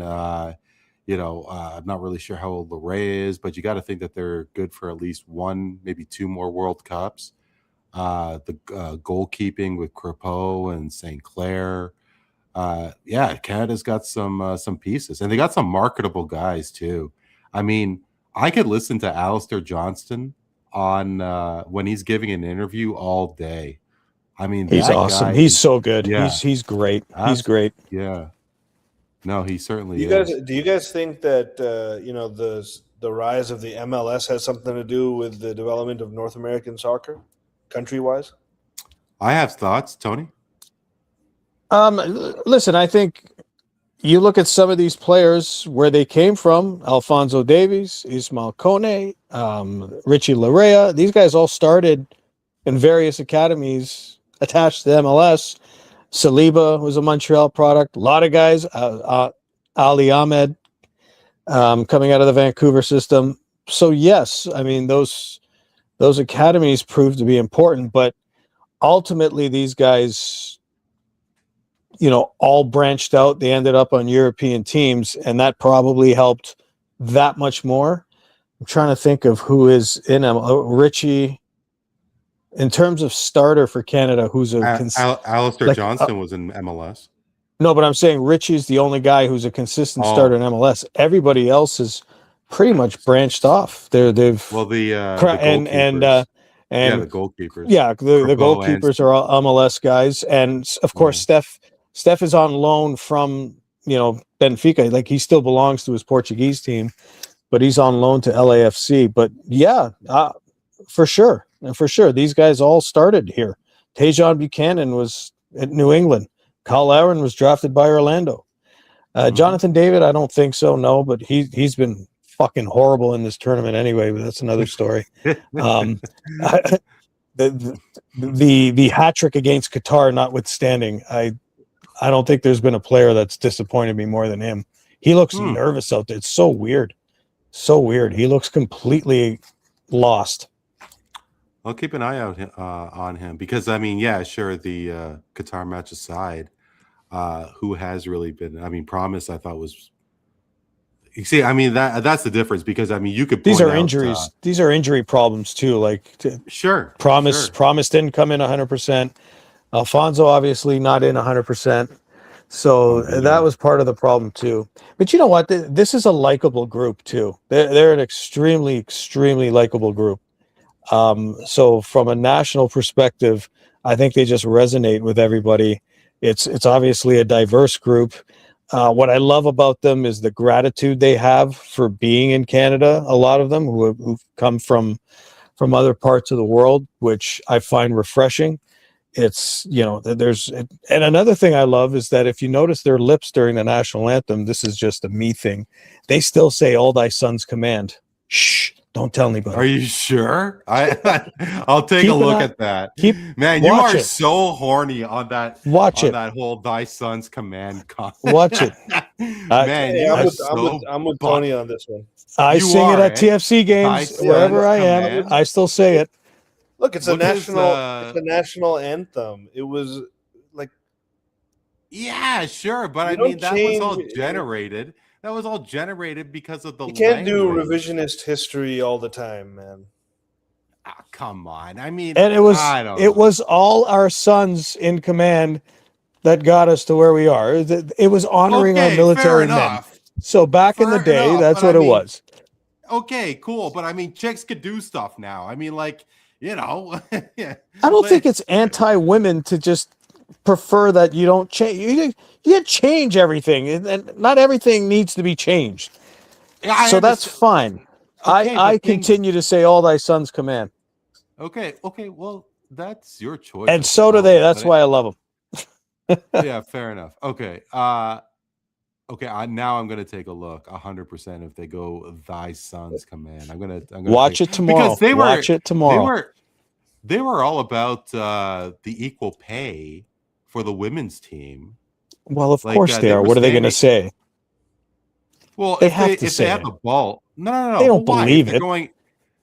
Oh, come on! If they're saying "All Thy Sons Command," like, and let's say that some reporter who actually has a a stake and a voice in this country rather than the three scrubs like us, and notices that they go, "Thy son's command," what do you think they're going to say? Oops, we made a mistake. Especially with how shit's going to get blown up in social media settings and so on. Yeah, people like you get upset the way you do, and when anti-woke shit happens, or sorry, when woke shit does not happen. I am always up for a conversation. And you know what? I'd rather be woke than a critic of woke. Give me the conversation. And and you know what, Tony? I think I pride myself on hearing the other side of the argument very, very well. That's fine, Randy. That's fine. But do not ask me to drive you to your transition surgery. All right? I got Neel there. Don't worry about it. He'll do me just Neel, fine. I'm taking your car keys away. But all thy sons command. Where the hell were we? Canada, we love them. They're likable guys. That's yes, it. They are. 100%. Yeah.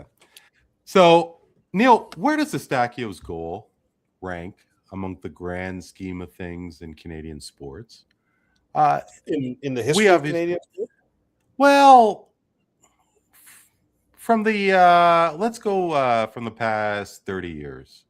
Because I was thinking about it. 30 years, okay. Yeah. Well, I would say I can immediately think of a few things that are clearly superseding it, yeah. Okay. Goal? And I mean, this was a round of 32 game. I mean, I understand this is further than Canada has gotten, and it's a new benchmark in Canadian soccer achievement. I get that. But this doesn't come close to the Raptors 2019 championship. That was 10 times the moment that this was. No, sure. But I mean, I'm in terms of like George Springer's home run, Kawhi Leonard's shot. Okay. I see what you're saying. Moment. Moment. I'm sorry. Okay. Yeah, moment. So well, you got Kawhi's shot is probably number one. Springer's homer is absolutely up there. It's not the same level as Kawhi's shot, but it's up there. You could say, there's a few Jays that had extremely special moments during last year's run. Like, it's not just Springer. Vladdy had a moment. Bo had a moment. Some of the pitchers, Savage. Moment-wise, I guess, Sid's golden goal is number one, maybe. I was wondering about that could be number one. Kawhi's shot was not a championship-winning shot, so it could be even number two to Sid's goal. I would accept that because it was a second-round shot. It's still one of the great shots in NBA history. So, yes, this was a great moment. Don't get me wrong. But to have this sort of this recency bias I think plagues a lot of the analysis today, and it's usually by people that don't really know the history like you or I or other strong, passionate fans of sport in general, that they're going to forget about some of the things that have happened, or they weren't as locked in during those moments. And a lot of people, I will say it here, look, the World Cup is a breeding ground for the casual fan. The casual fan tunes in to the World Cup of soccer from all of these countries. Canada is not excluded. America is not excluded. But like the Super Bowl, you got to be more of a. And you could say the same about Olympic hockey, but Sid's golden goal is number one. Kawhi's shot is number two, and then there's probably 3 or 4 Jays moments in last year's run that are, to me, more significant than the goal against South Africa, and that's just me. But again, it was the most significant moment in Canadian soccer history. That doesn't make it more significant than any of those other moments for professional Canadian sports teams. No, by no means does it. Or Olympic hockey, Sid's goal. No, I don't think so. I'd like to hear what Tony has to say about it, though. Well, before Tony does, Neel, I wanted to ask you, like, with everything going on during this World Cup, I mean, and whether you and your wife has enrolled your daughter into soccer, has that changed? Do you think that you will do so? Or do you think that you'll watch soccer a little bit more interesting. I think soccer was one of the things I was going to go, enroller in, regardless of this World Cup or any World Cup. That's just a completely separate discussion. I'm not swayed by it from that perspective. That would have probably been done anyways, because there's a great deal of skill that can serve a person in life by learning the fundamentals of a game like soccer or basketball. These are games that you're not at a high risk of injury. They take a lot of finesse, athleticism. They build a person's character playing in a team sport. So those are the things that matter. It's not really Canada doing anything special that's going to change my life at all. I love the moment. I love being part of a communal experience with fellow Canadians, just like every other country in the World Cup is enjoying as well. And we happen to have had a great moment for our country, and we should just cherish it.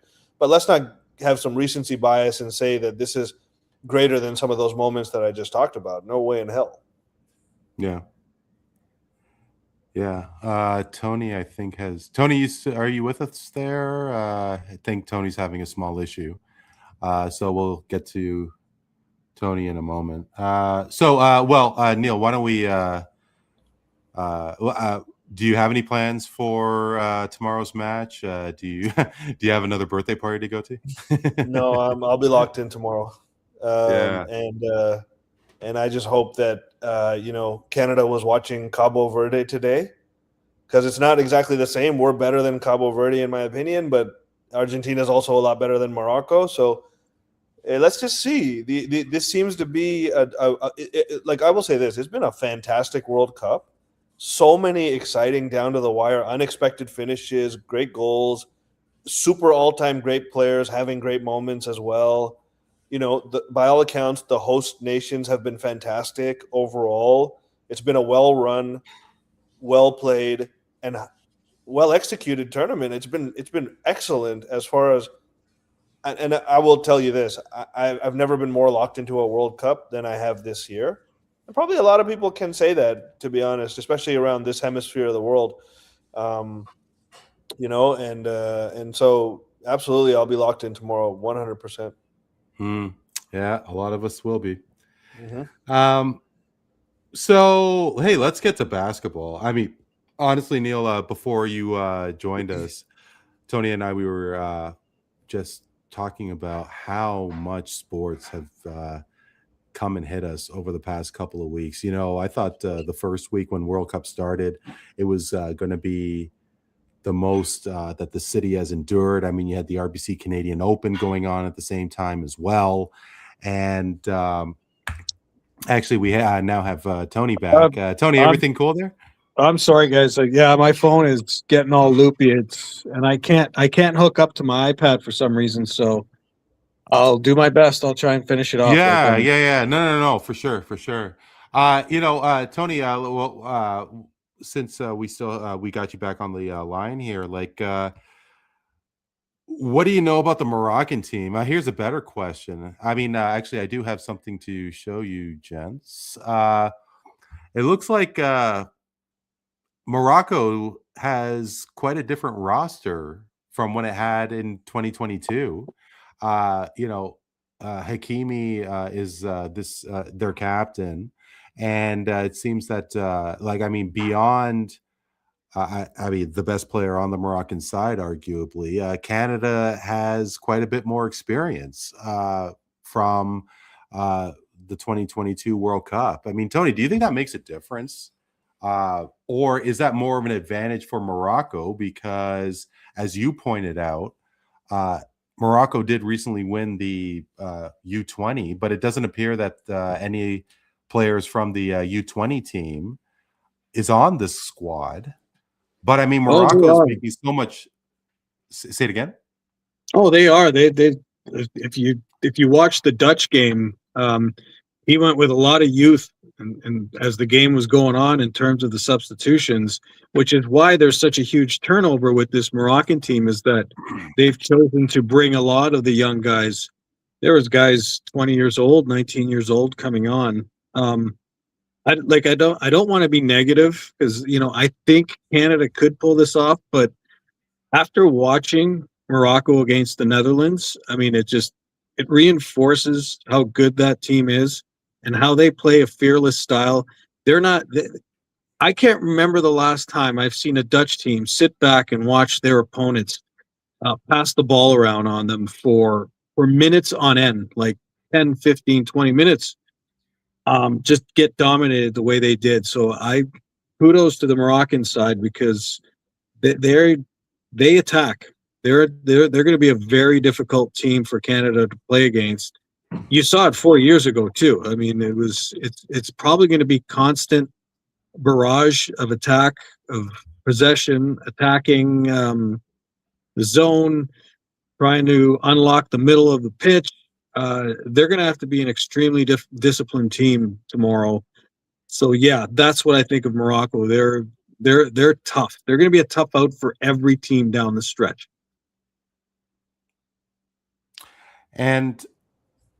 But I was trying to look it up here.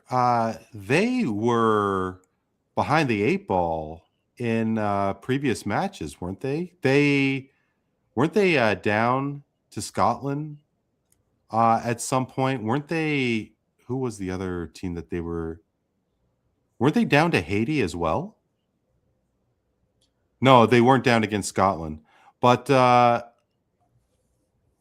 guess the question is that because we don't know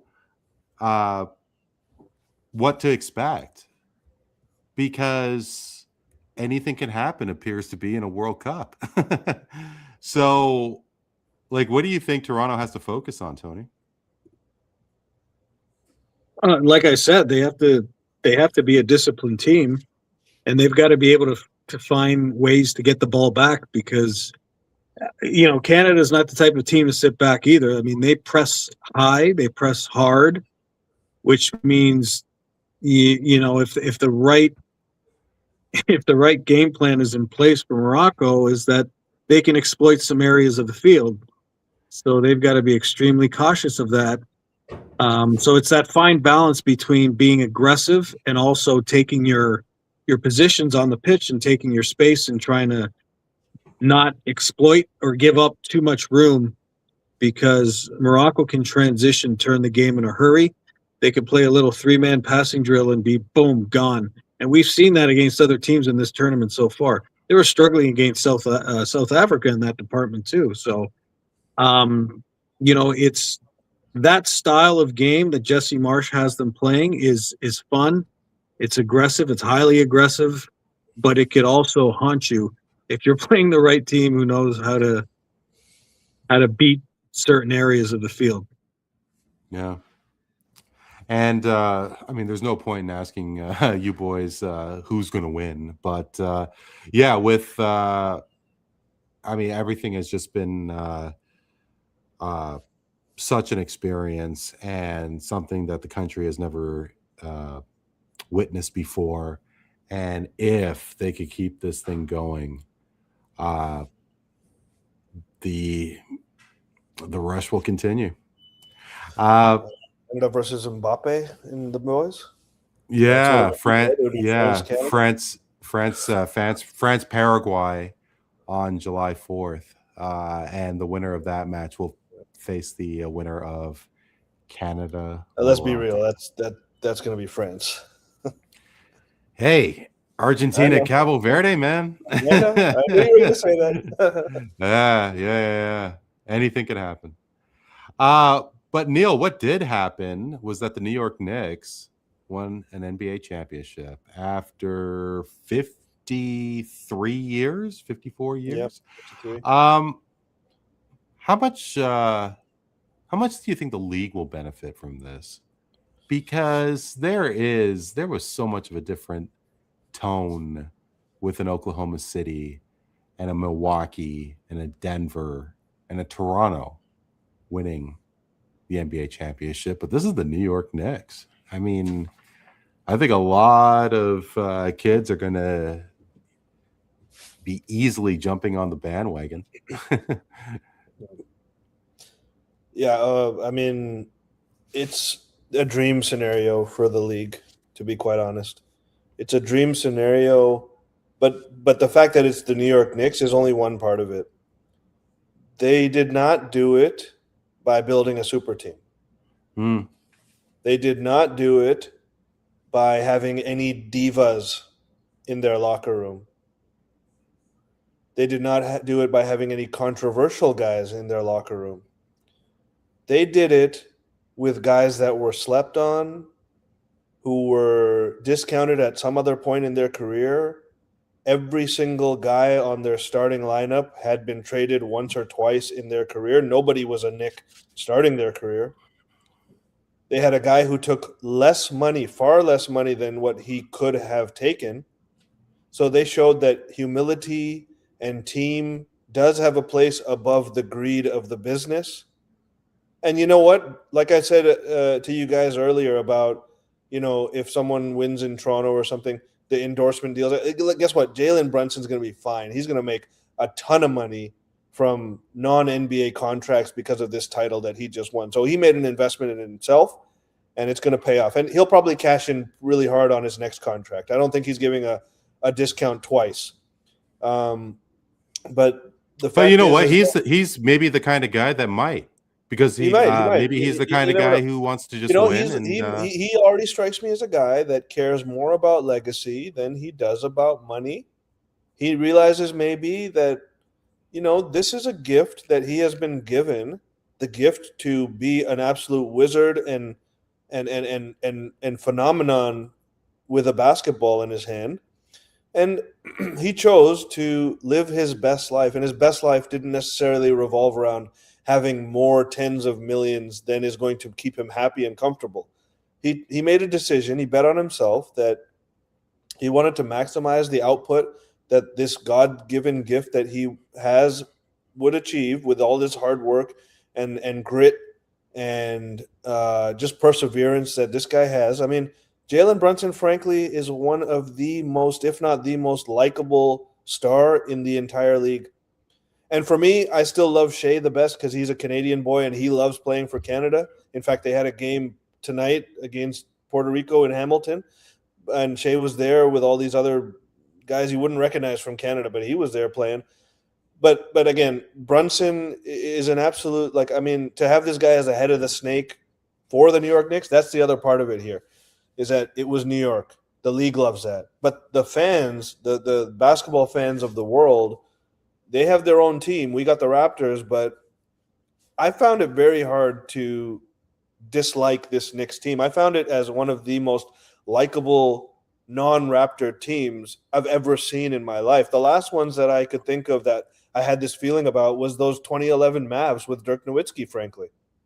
And, it was a very, I think I still put Dirk's run above this Knicks run in terms of the difficulty of that run and where Dirk was in his career, but this is right up there, man. And even as a basketball obsessive like myself, I absolutely loved this Knicks run, and it's going to be great for the league.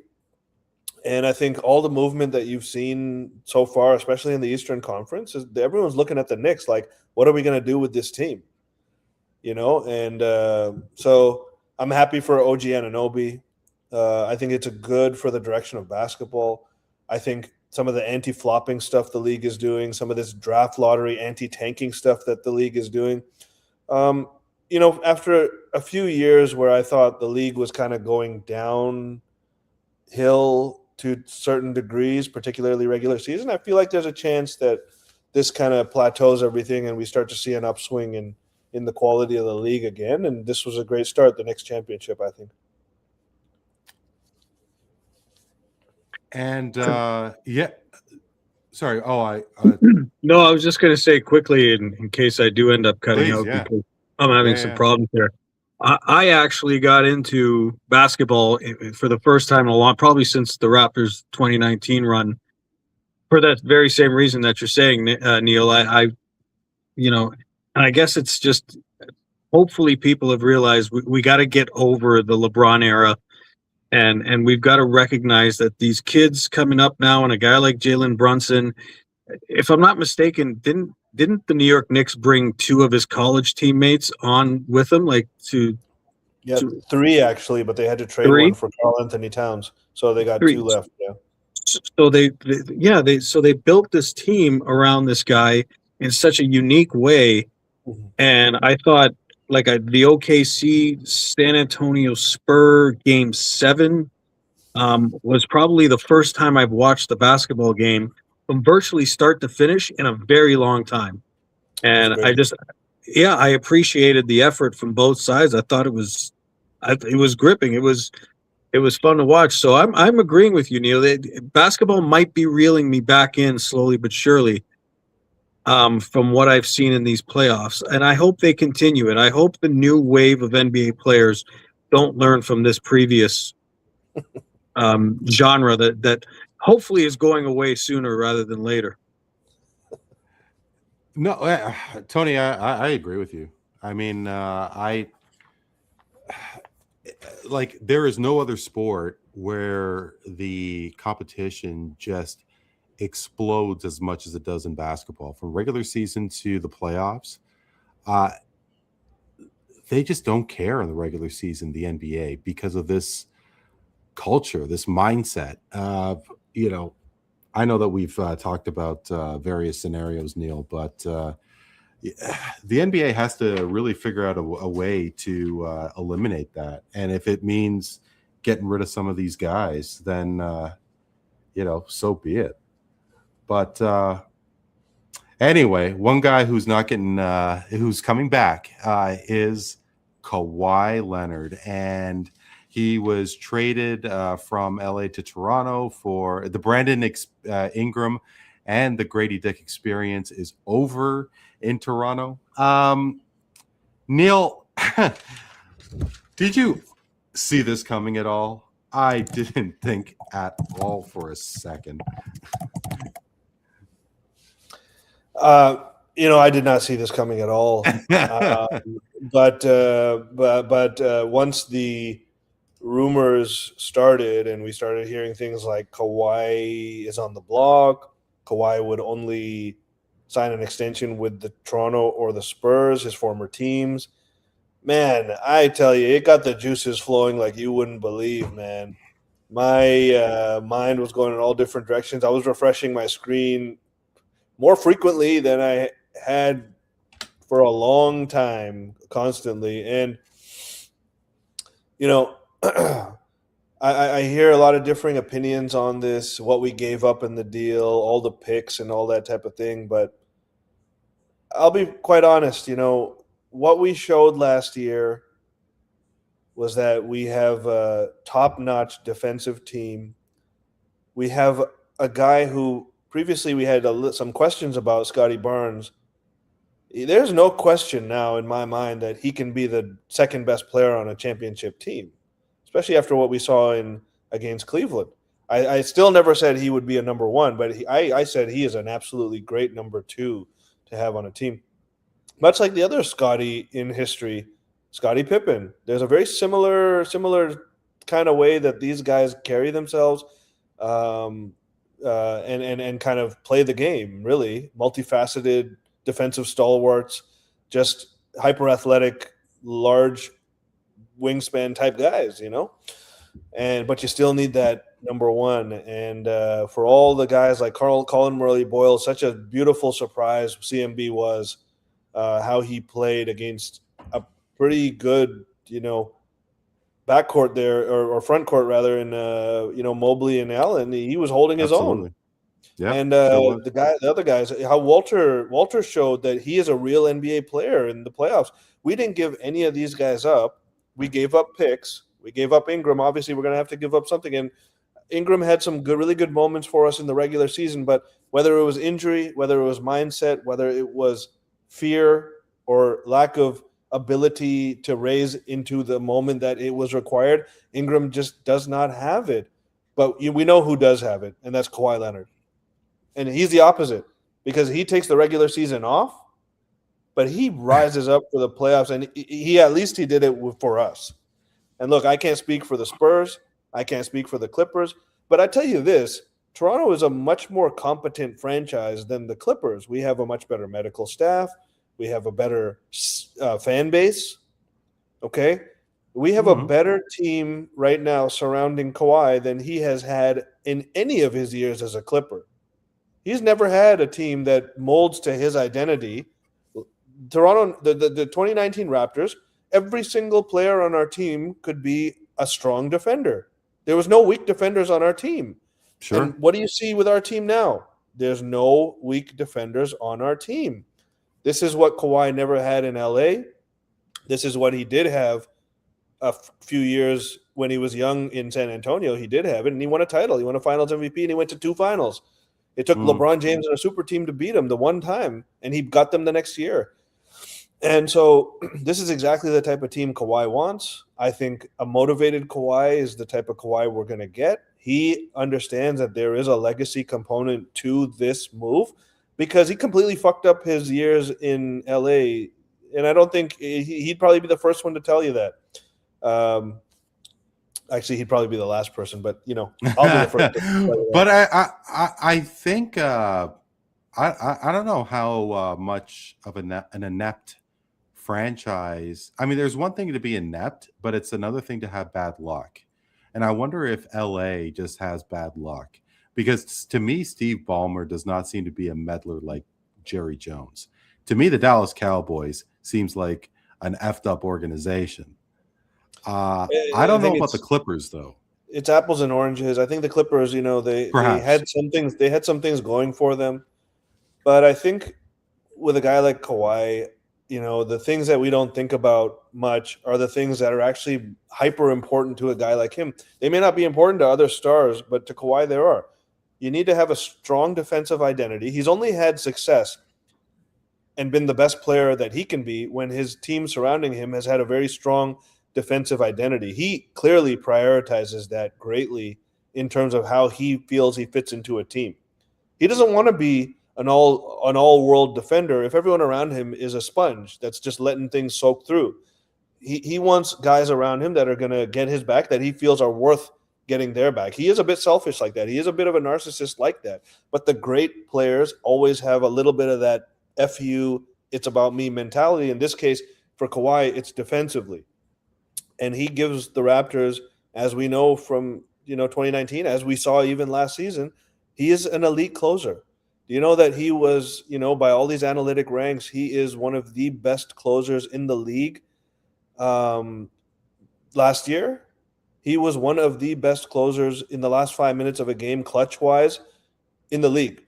And that's exactly what we were missing against the Cavs, really. RJ, that one beautiful RJ shot notwithstanding. This is such a great kind of story on so many levels because I can't remember another story where the guy won a championship the way he did here. I think certainly we would have gone back-to-back with Kawhi. And now he comes back past his prime or at the very end of his prime perhaps. I think that he is going to be seriously motivated to make this work. He's going to get paid, yes, but I think he is going to be seriously motivated to make this work. And I think the fact that Lowry's coming back here to retire on a one-day contract, I think Lowry's going to have some strong words for Kawhi, and I think Kawhi is going to reciprocate those words into serious action. I am so looking forward to this season because, Randy, here's the other thing. We talked about the past, 2019. We talked about the present, Kawhi being here now. What people are not talking about enough is that you may have given away draft picks, but you know what you did? You seriously invested in the future of the pillars of your current organization. Do you think it's insurmountable? It's priceless. The effect on Scotty and CMB, particularly, that Kawhi will have on these guys as far as how to be stoic, how to be a killer, how to, be a two-way demon. Kawhi, just watching this guy every day in practice is going to lift these guys up into better players than they would have become if they never made this trade. And this is exactly when you want to do it, before these guys even hit their prime. You want them to get to their prime, having had every single resource that they could possibly imagine, one of the best possible resources, would be Kawhi Leonard, already a franchise legend, already a guy they, got no choice but to look up to greatly here. And I think that everyone's going to be locked in on board. I just can't wait for this year, man. I tell you. I think, yeah, no, I think what I was kind of curious about was how much of a locker room guy Kawhi is, and not so much in terms of bagging the garbage cans and that sort of thing, but like how introverted he is. And I was wondering if he was a bit of a locker room buzzkill. And this is just going off of observation, because I mean, obviously I have nothing to bank it on, and you're more closer to Raptors than someone like me. But then I see Serge Ibaka goes to the Clippers, and Norman Powell goes to the. Was Norman Powell signed by LA, or was he signed or traded? I can't remember. But Powell. Yeah, but I see. I'm just reminded of Kawhi getting his ring and the affection that he did have for Kyle Lowry when Lowry, of course, was still on the Raptors. Mm-hmm. And I mean, now it's Uncle Kawhi with all these kids. And yeah, there's a lot of excitement. We'll talk about Philly in a second. Actually, why don't we get into Philly now so we could wrap, tie in. Well, I just want to say on that point, okay, two guys. Okay, there's a famous clip, and it's during the 2019 run. And I think it might have been it's either the finals or the Milwaukee series. And pregame, Norman Powell is kind of like, he's one of the younger guys, was playing great that series in the Milwaukee. And he kind of is like, doing a little jovial dance in the tunnel before going out. He tries to give Kawhi a fist bump, and Kawhi just points at the court. And he says, basically without saying a word, he just says, "Hey, young fella, lock in." And Norm has talked about the effect that Kawhi has had. Fred VanVleet recently on his podcast talked about how just Kawhi's presence made everyone lock in harder, because he was almost like a mystical figure, and he was only 27 at that time. There were older guys on the team then, including Lowry, including Serge, including Marc Gasol. And so now I think, it takes on a whole other level of proportion, because you look at that, every guy on our team knows about that 2019 banner. They've seen it many times over, and they know the number one name on that list is this guy that you got in your locker room now. So look, I think we got high character guys on our team. I think we got workhorses, guys that care about the game, guys that care about getting better. I'm not saying that they're the most skilled in all facets of the game. We got guys, everyone has limitations on our team, including Scotty, RJ, CMB. They all have limitations. They're not superstars. Scotty is becoming one, but I think everyone has the work ethic and the mindset that they are dogs. And when they see a serious alpha dog step into that locker room, it's going to make everyone hungrier. I promise you that. Well, I think Toronto just gotten a lot more relevant in the Eastern Conference and NBA circles, and without a doubt. And, another team that has risen to potential prominence could be the Philadelphia 76ers. They traded Paul George, and I'm trying to get the specifics of the trade here, but for Jaylen Brown. And what is Boston thinking? I mean, I'm trying to get the specifics of the trade here because it escapes me. Yeah, right it's now, 2 first rounders and 2 second rounders. And thank you. Okay, so I mean, I don't know what your thoughts are on Tatum and Brown, but there seemed to be a bit of a negative history. They obviously won a championship. I don't know how overblown it was. But Jaylen Brown goes to Philly. Paul George has been one of the most inconsistent stars, potential stars. I don't even know if you could call him a star in a very, very long time. Now he's going to go to Boston. Where do you see this coming? Because, You bring in Jaylen Brown with Tyrese Maxey and Joel Embiid, and you have something quite special potentially in Philly. Oh, absolutely. So I think from the Boston side first, look, Jaylen Brown, no one in their right mind would say that he's not a great player. He's a great player. But I don't know if he's as great as, being top 10 MVP voting last year. That was an outlier. And I think it kind of overcalls how good of a player he actually is.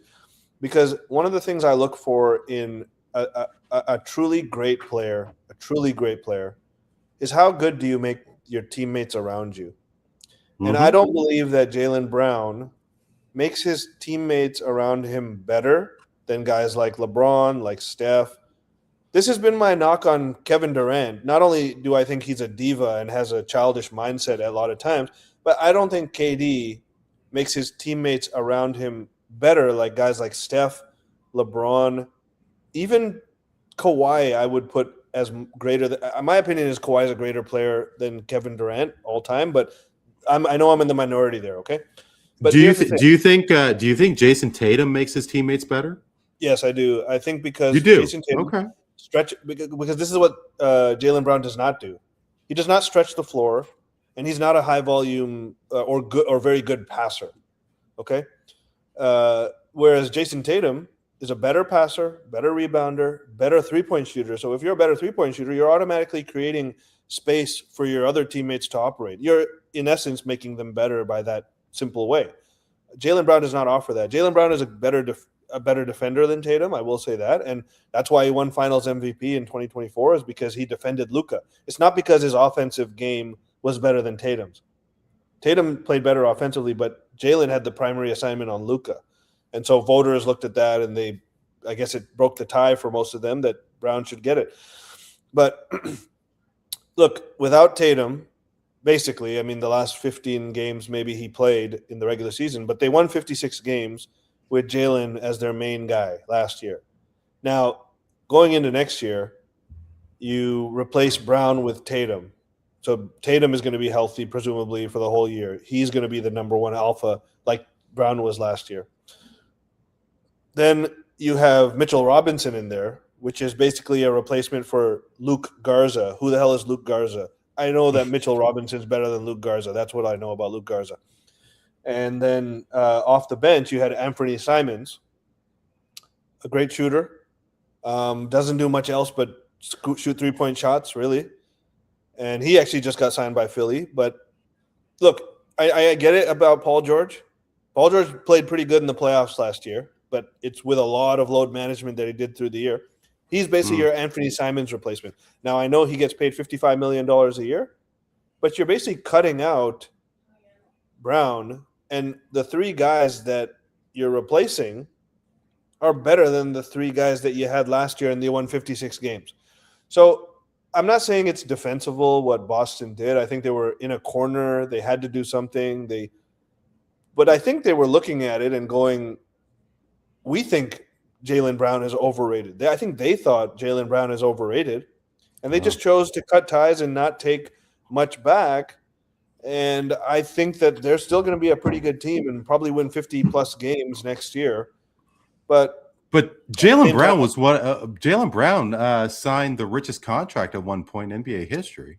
And it was then taken over by Jason Tatum. So you can't have the two richest contracts ever on the same team. Right. It just doesn't work these days with these aprons and stuff like that. So I do think, though, that a potential problem exists in Philly if Brown thinks that he's going to average 30 points over there. Look, I don't care if you're Jaylen Brown. That's Tyrese Maxey's team now. And Tyrese Maxey, there's going to be – hopefully Nick Nurse, being the coach he is, can make it work. But, I mean, there's a lot of mouths to feed over there, and I don't see a whole lot of depth over there. And I think what you see from teams like Indiana making the finals a couple of years ago, from OKC winning the finals a couple of years ago, from San Antonio going there, from New York winning, all these four teams had excellent depth. I do not see that with Philly. I see the Raptors still being a better team than Philly, even with Jaylen Brown being in Philly. I see the Raptors being better only because at the very least we have defensive depth. They don't have depth, period. They have top-heavy stars. I get that. But give me Kawhi and Scotty Barnes over Maxey and Jaylen Brown any fucking day. Embiid might shift things a little bit if he's absolutely healthy. And VJ, don't forget about VJ Edgecombe, a fantastic young player who's got a super bright future, and is a future superstar in my opinion. But I really don't know how to gauge Philly.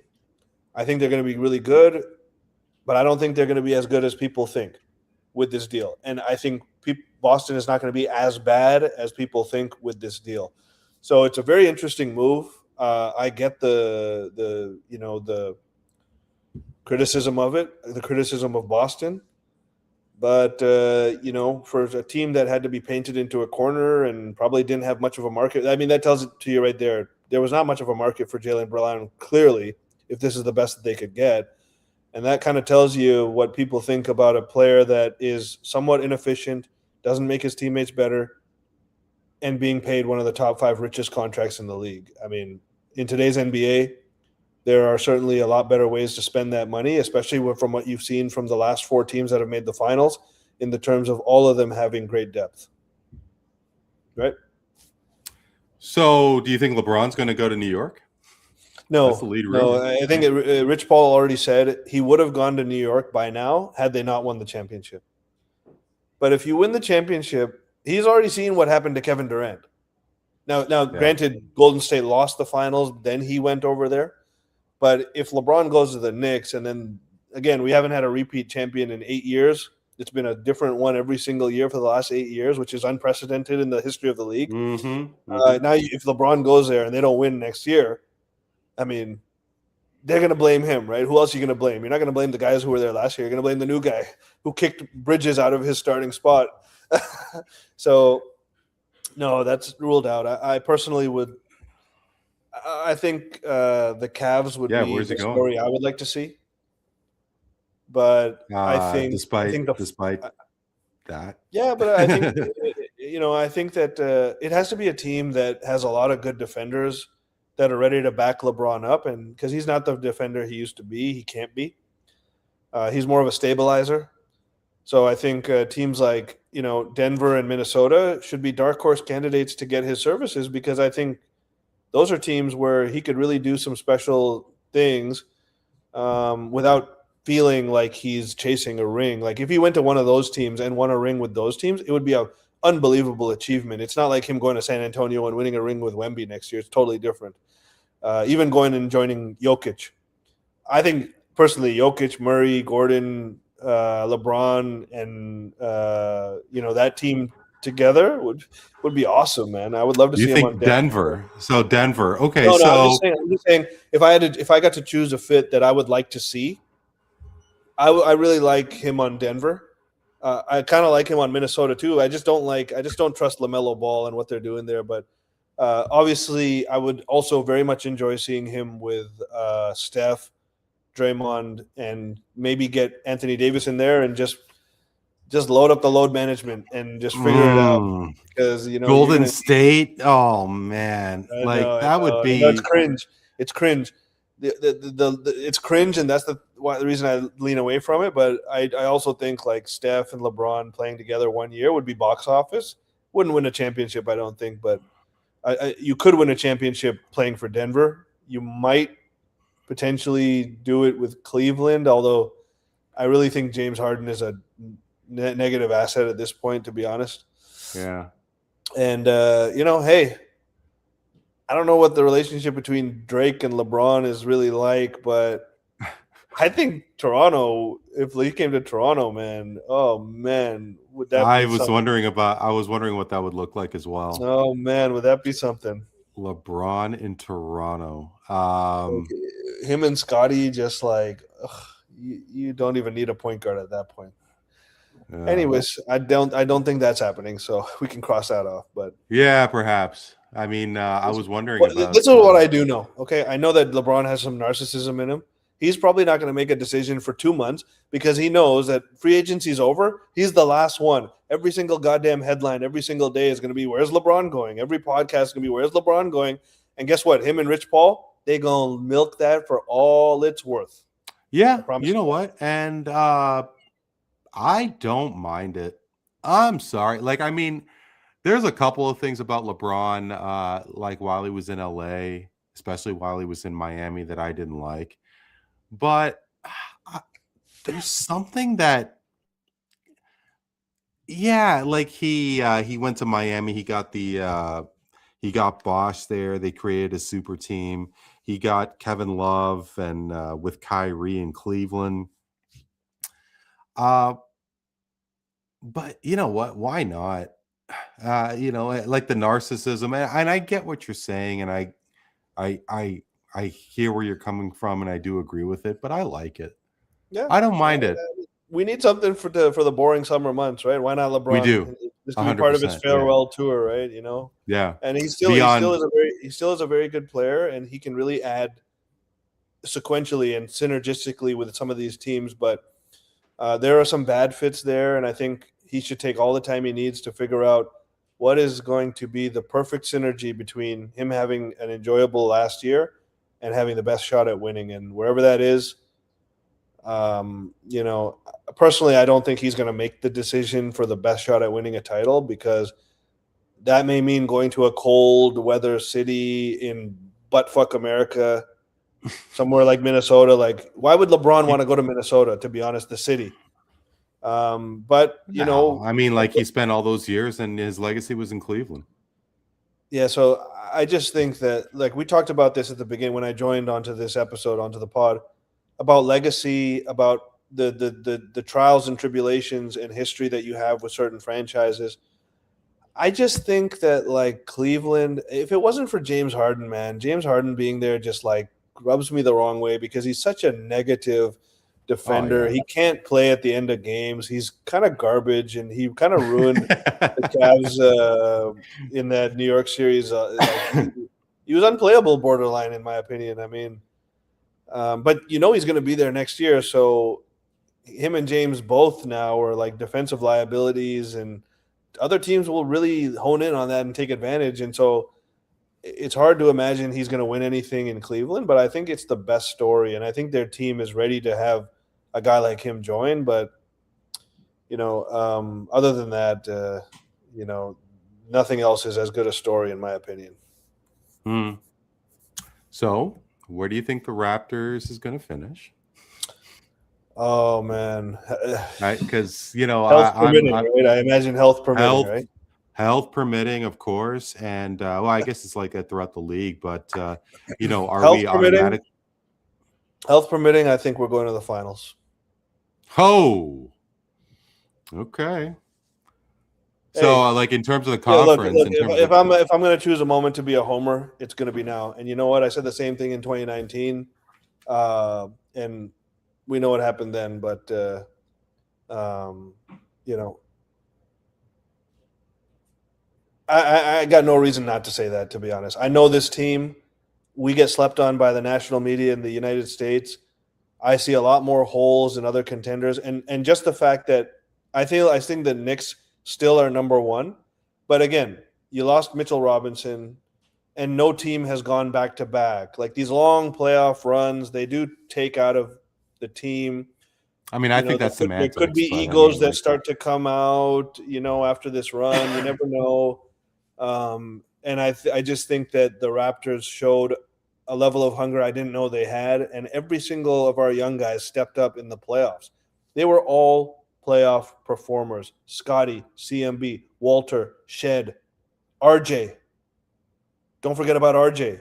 We didn't lose nobody that matters on this team, and we just added Kawhi. You give me a healthy Kawhi with another year of experience for these guys, another year of experience for Darko, who also showed that he's a guy, and he deserves this extension. I got no reason to say that Toronto is not making the final. Now, I'm not going to say they're going to win a championship. I got no problem saying that the Raptors will be in the NBA Finals next year. You can quote me on that. I certainly will. I will clip it. And I hope you clip this. What's that? I want to see a clip of this bad boy in the next. Most definitely. That's going to happen. I remember we were having a chat a couple of weeks ago if LaMelo Ball was going to stick around with Charlotte, and he gets dealt to Minnesota. And yeah, no, that was certainly clip worthy. Let's see how you do with Straight Facts Bro Elect.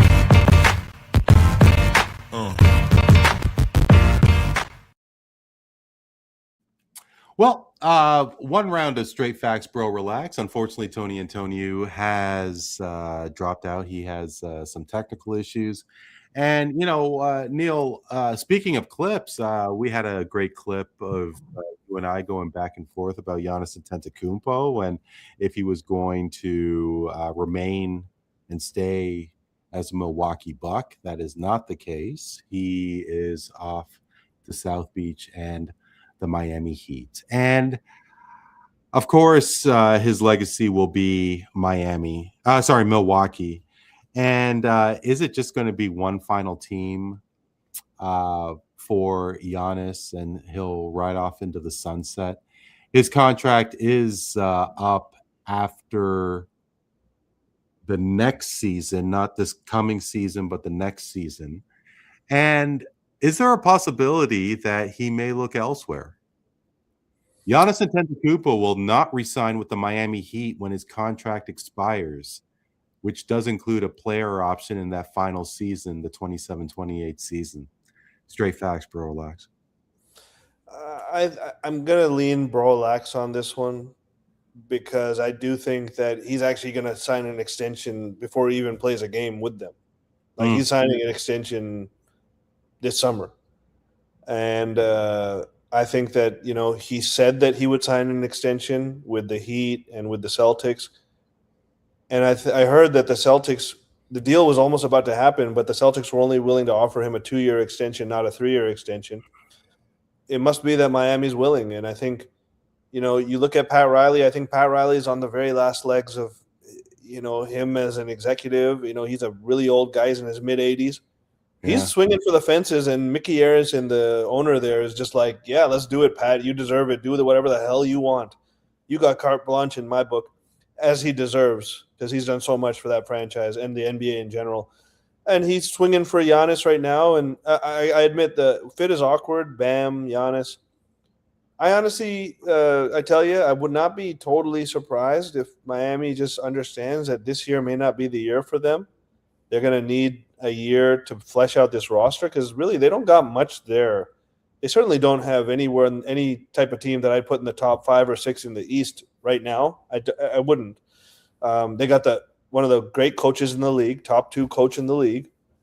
They got a great culture there, Heat culture. We've heard all about Heat culture. But I don't think this is the year for them. I do think that there's going to be some forward thinking, forward looking, even with Giannis, even with the team. And I think Giannis will be on board with that plan because no one in their right mind can tell you that Miami's roster as currently constructed is doing anything. And they haven't made any major moves in free agency because they're kind of handicapped with what they got right now. So they couldn't even sign Norman Powell back, and he only got $20 million a year, like from Chicago. Like I would have loved to see even Toronto get him back, but that's a tough thing to say, right? I think Miami might be one of those teams that makes a bunch of moves at the trade deadline more than this summer. Maybe get some distressed assets for cheap if they can, kind of deal. But no, I think Giannis is at this point where he feels that he gave his heart and his sort of basketball life to a city. Regardless of how it ended, man, I'm telling you, Milwaukee is going to love Giannis forever. Anyone worth their salt. As I've said on the previous podcast, you clipped one from 2 years ago when I predicted Giannis's bleak future in Milwaukee, and that was 2 years ago. Yep. It came to fruition, but I also said at that time that anyone in their right mind that's really a true Bucks fan should revere this guy forever. They will. And I still think that that's the case, regardless of the drama that may have happened in the last year or so. He brought them their first championship in 50 years. You cannot put a number on how priceless that is. And so now I think he just wants to live in South Beach, man. He wants the lifestyle. He's done with that Milwaukee winter. He's done with all this kind of, he wants that Miami vibe. And he still wants to win, but I think he'll take his chances with a franchise that he respects, a coach, a president that he respects, and just give it his best shot and re-sign there 100%. So it just may not be their year this year. Yeah. I just wonder how much better Miami has gotten with Giannis. You lose Hero. But I mean, do they have enough? Is it good, or is it That's the just other six, thing. I mean, this is a half team. dozen in the other? I mean, this is a league now where, yeah, you need defense, but you need depth and you need 3-point shooting. And with Giannis and Bam as your top two guys, I mean, where is the floor spacing? Where's the 3-point shooting? Giannis has been a little bit injury prone of late, and will will Miami change everything for him? We'll see. I mean, you gotta think that a guy with his level of quality of player, and Bam is also a really good player, they'll figure it out. But you need a lot of shooting around those guys, and the only guy they've re-signed is Wiggins, who had a really good shooting year, but he's not a volume guy like the great shooters in our league. I don't know if I trust him that way. Yeah, sure. So we'll see what they got up their sleeve. But I'm not worried about Miami this year. I'm worried about New York. I might be a little worried about Indiana. I'm worried about Cleveland a little bit. I'm not worried about Detroit. And who am I missing here? Because you're not worried about Detroit. Okay. I'm worried about Philly. Sure. Now, if healthy. But you know what? I doubled down. Raptors are going to the NBA Finals next year, and I can't wait. And I can't wait to clip that little segment there. Neel, thank you so much, man. Really appreciate you. Tony, hope Tony enjoys the game as well. And as always, 100%. And hey, happy 250 to our friends south of the border. Absolutely. For Tony Antoniou and Neel Katarey, I'm Randy Cooray. This is Voice of the Fans Canada. Hope you're doing well and keeping safe. We will talk to you next time.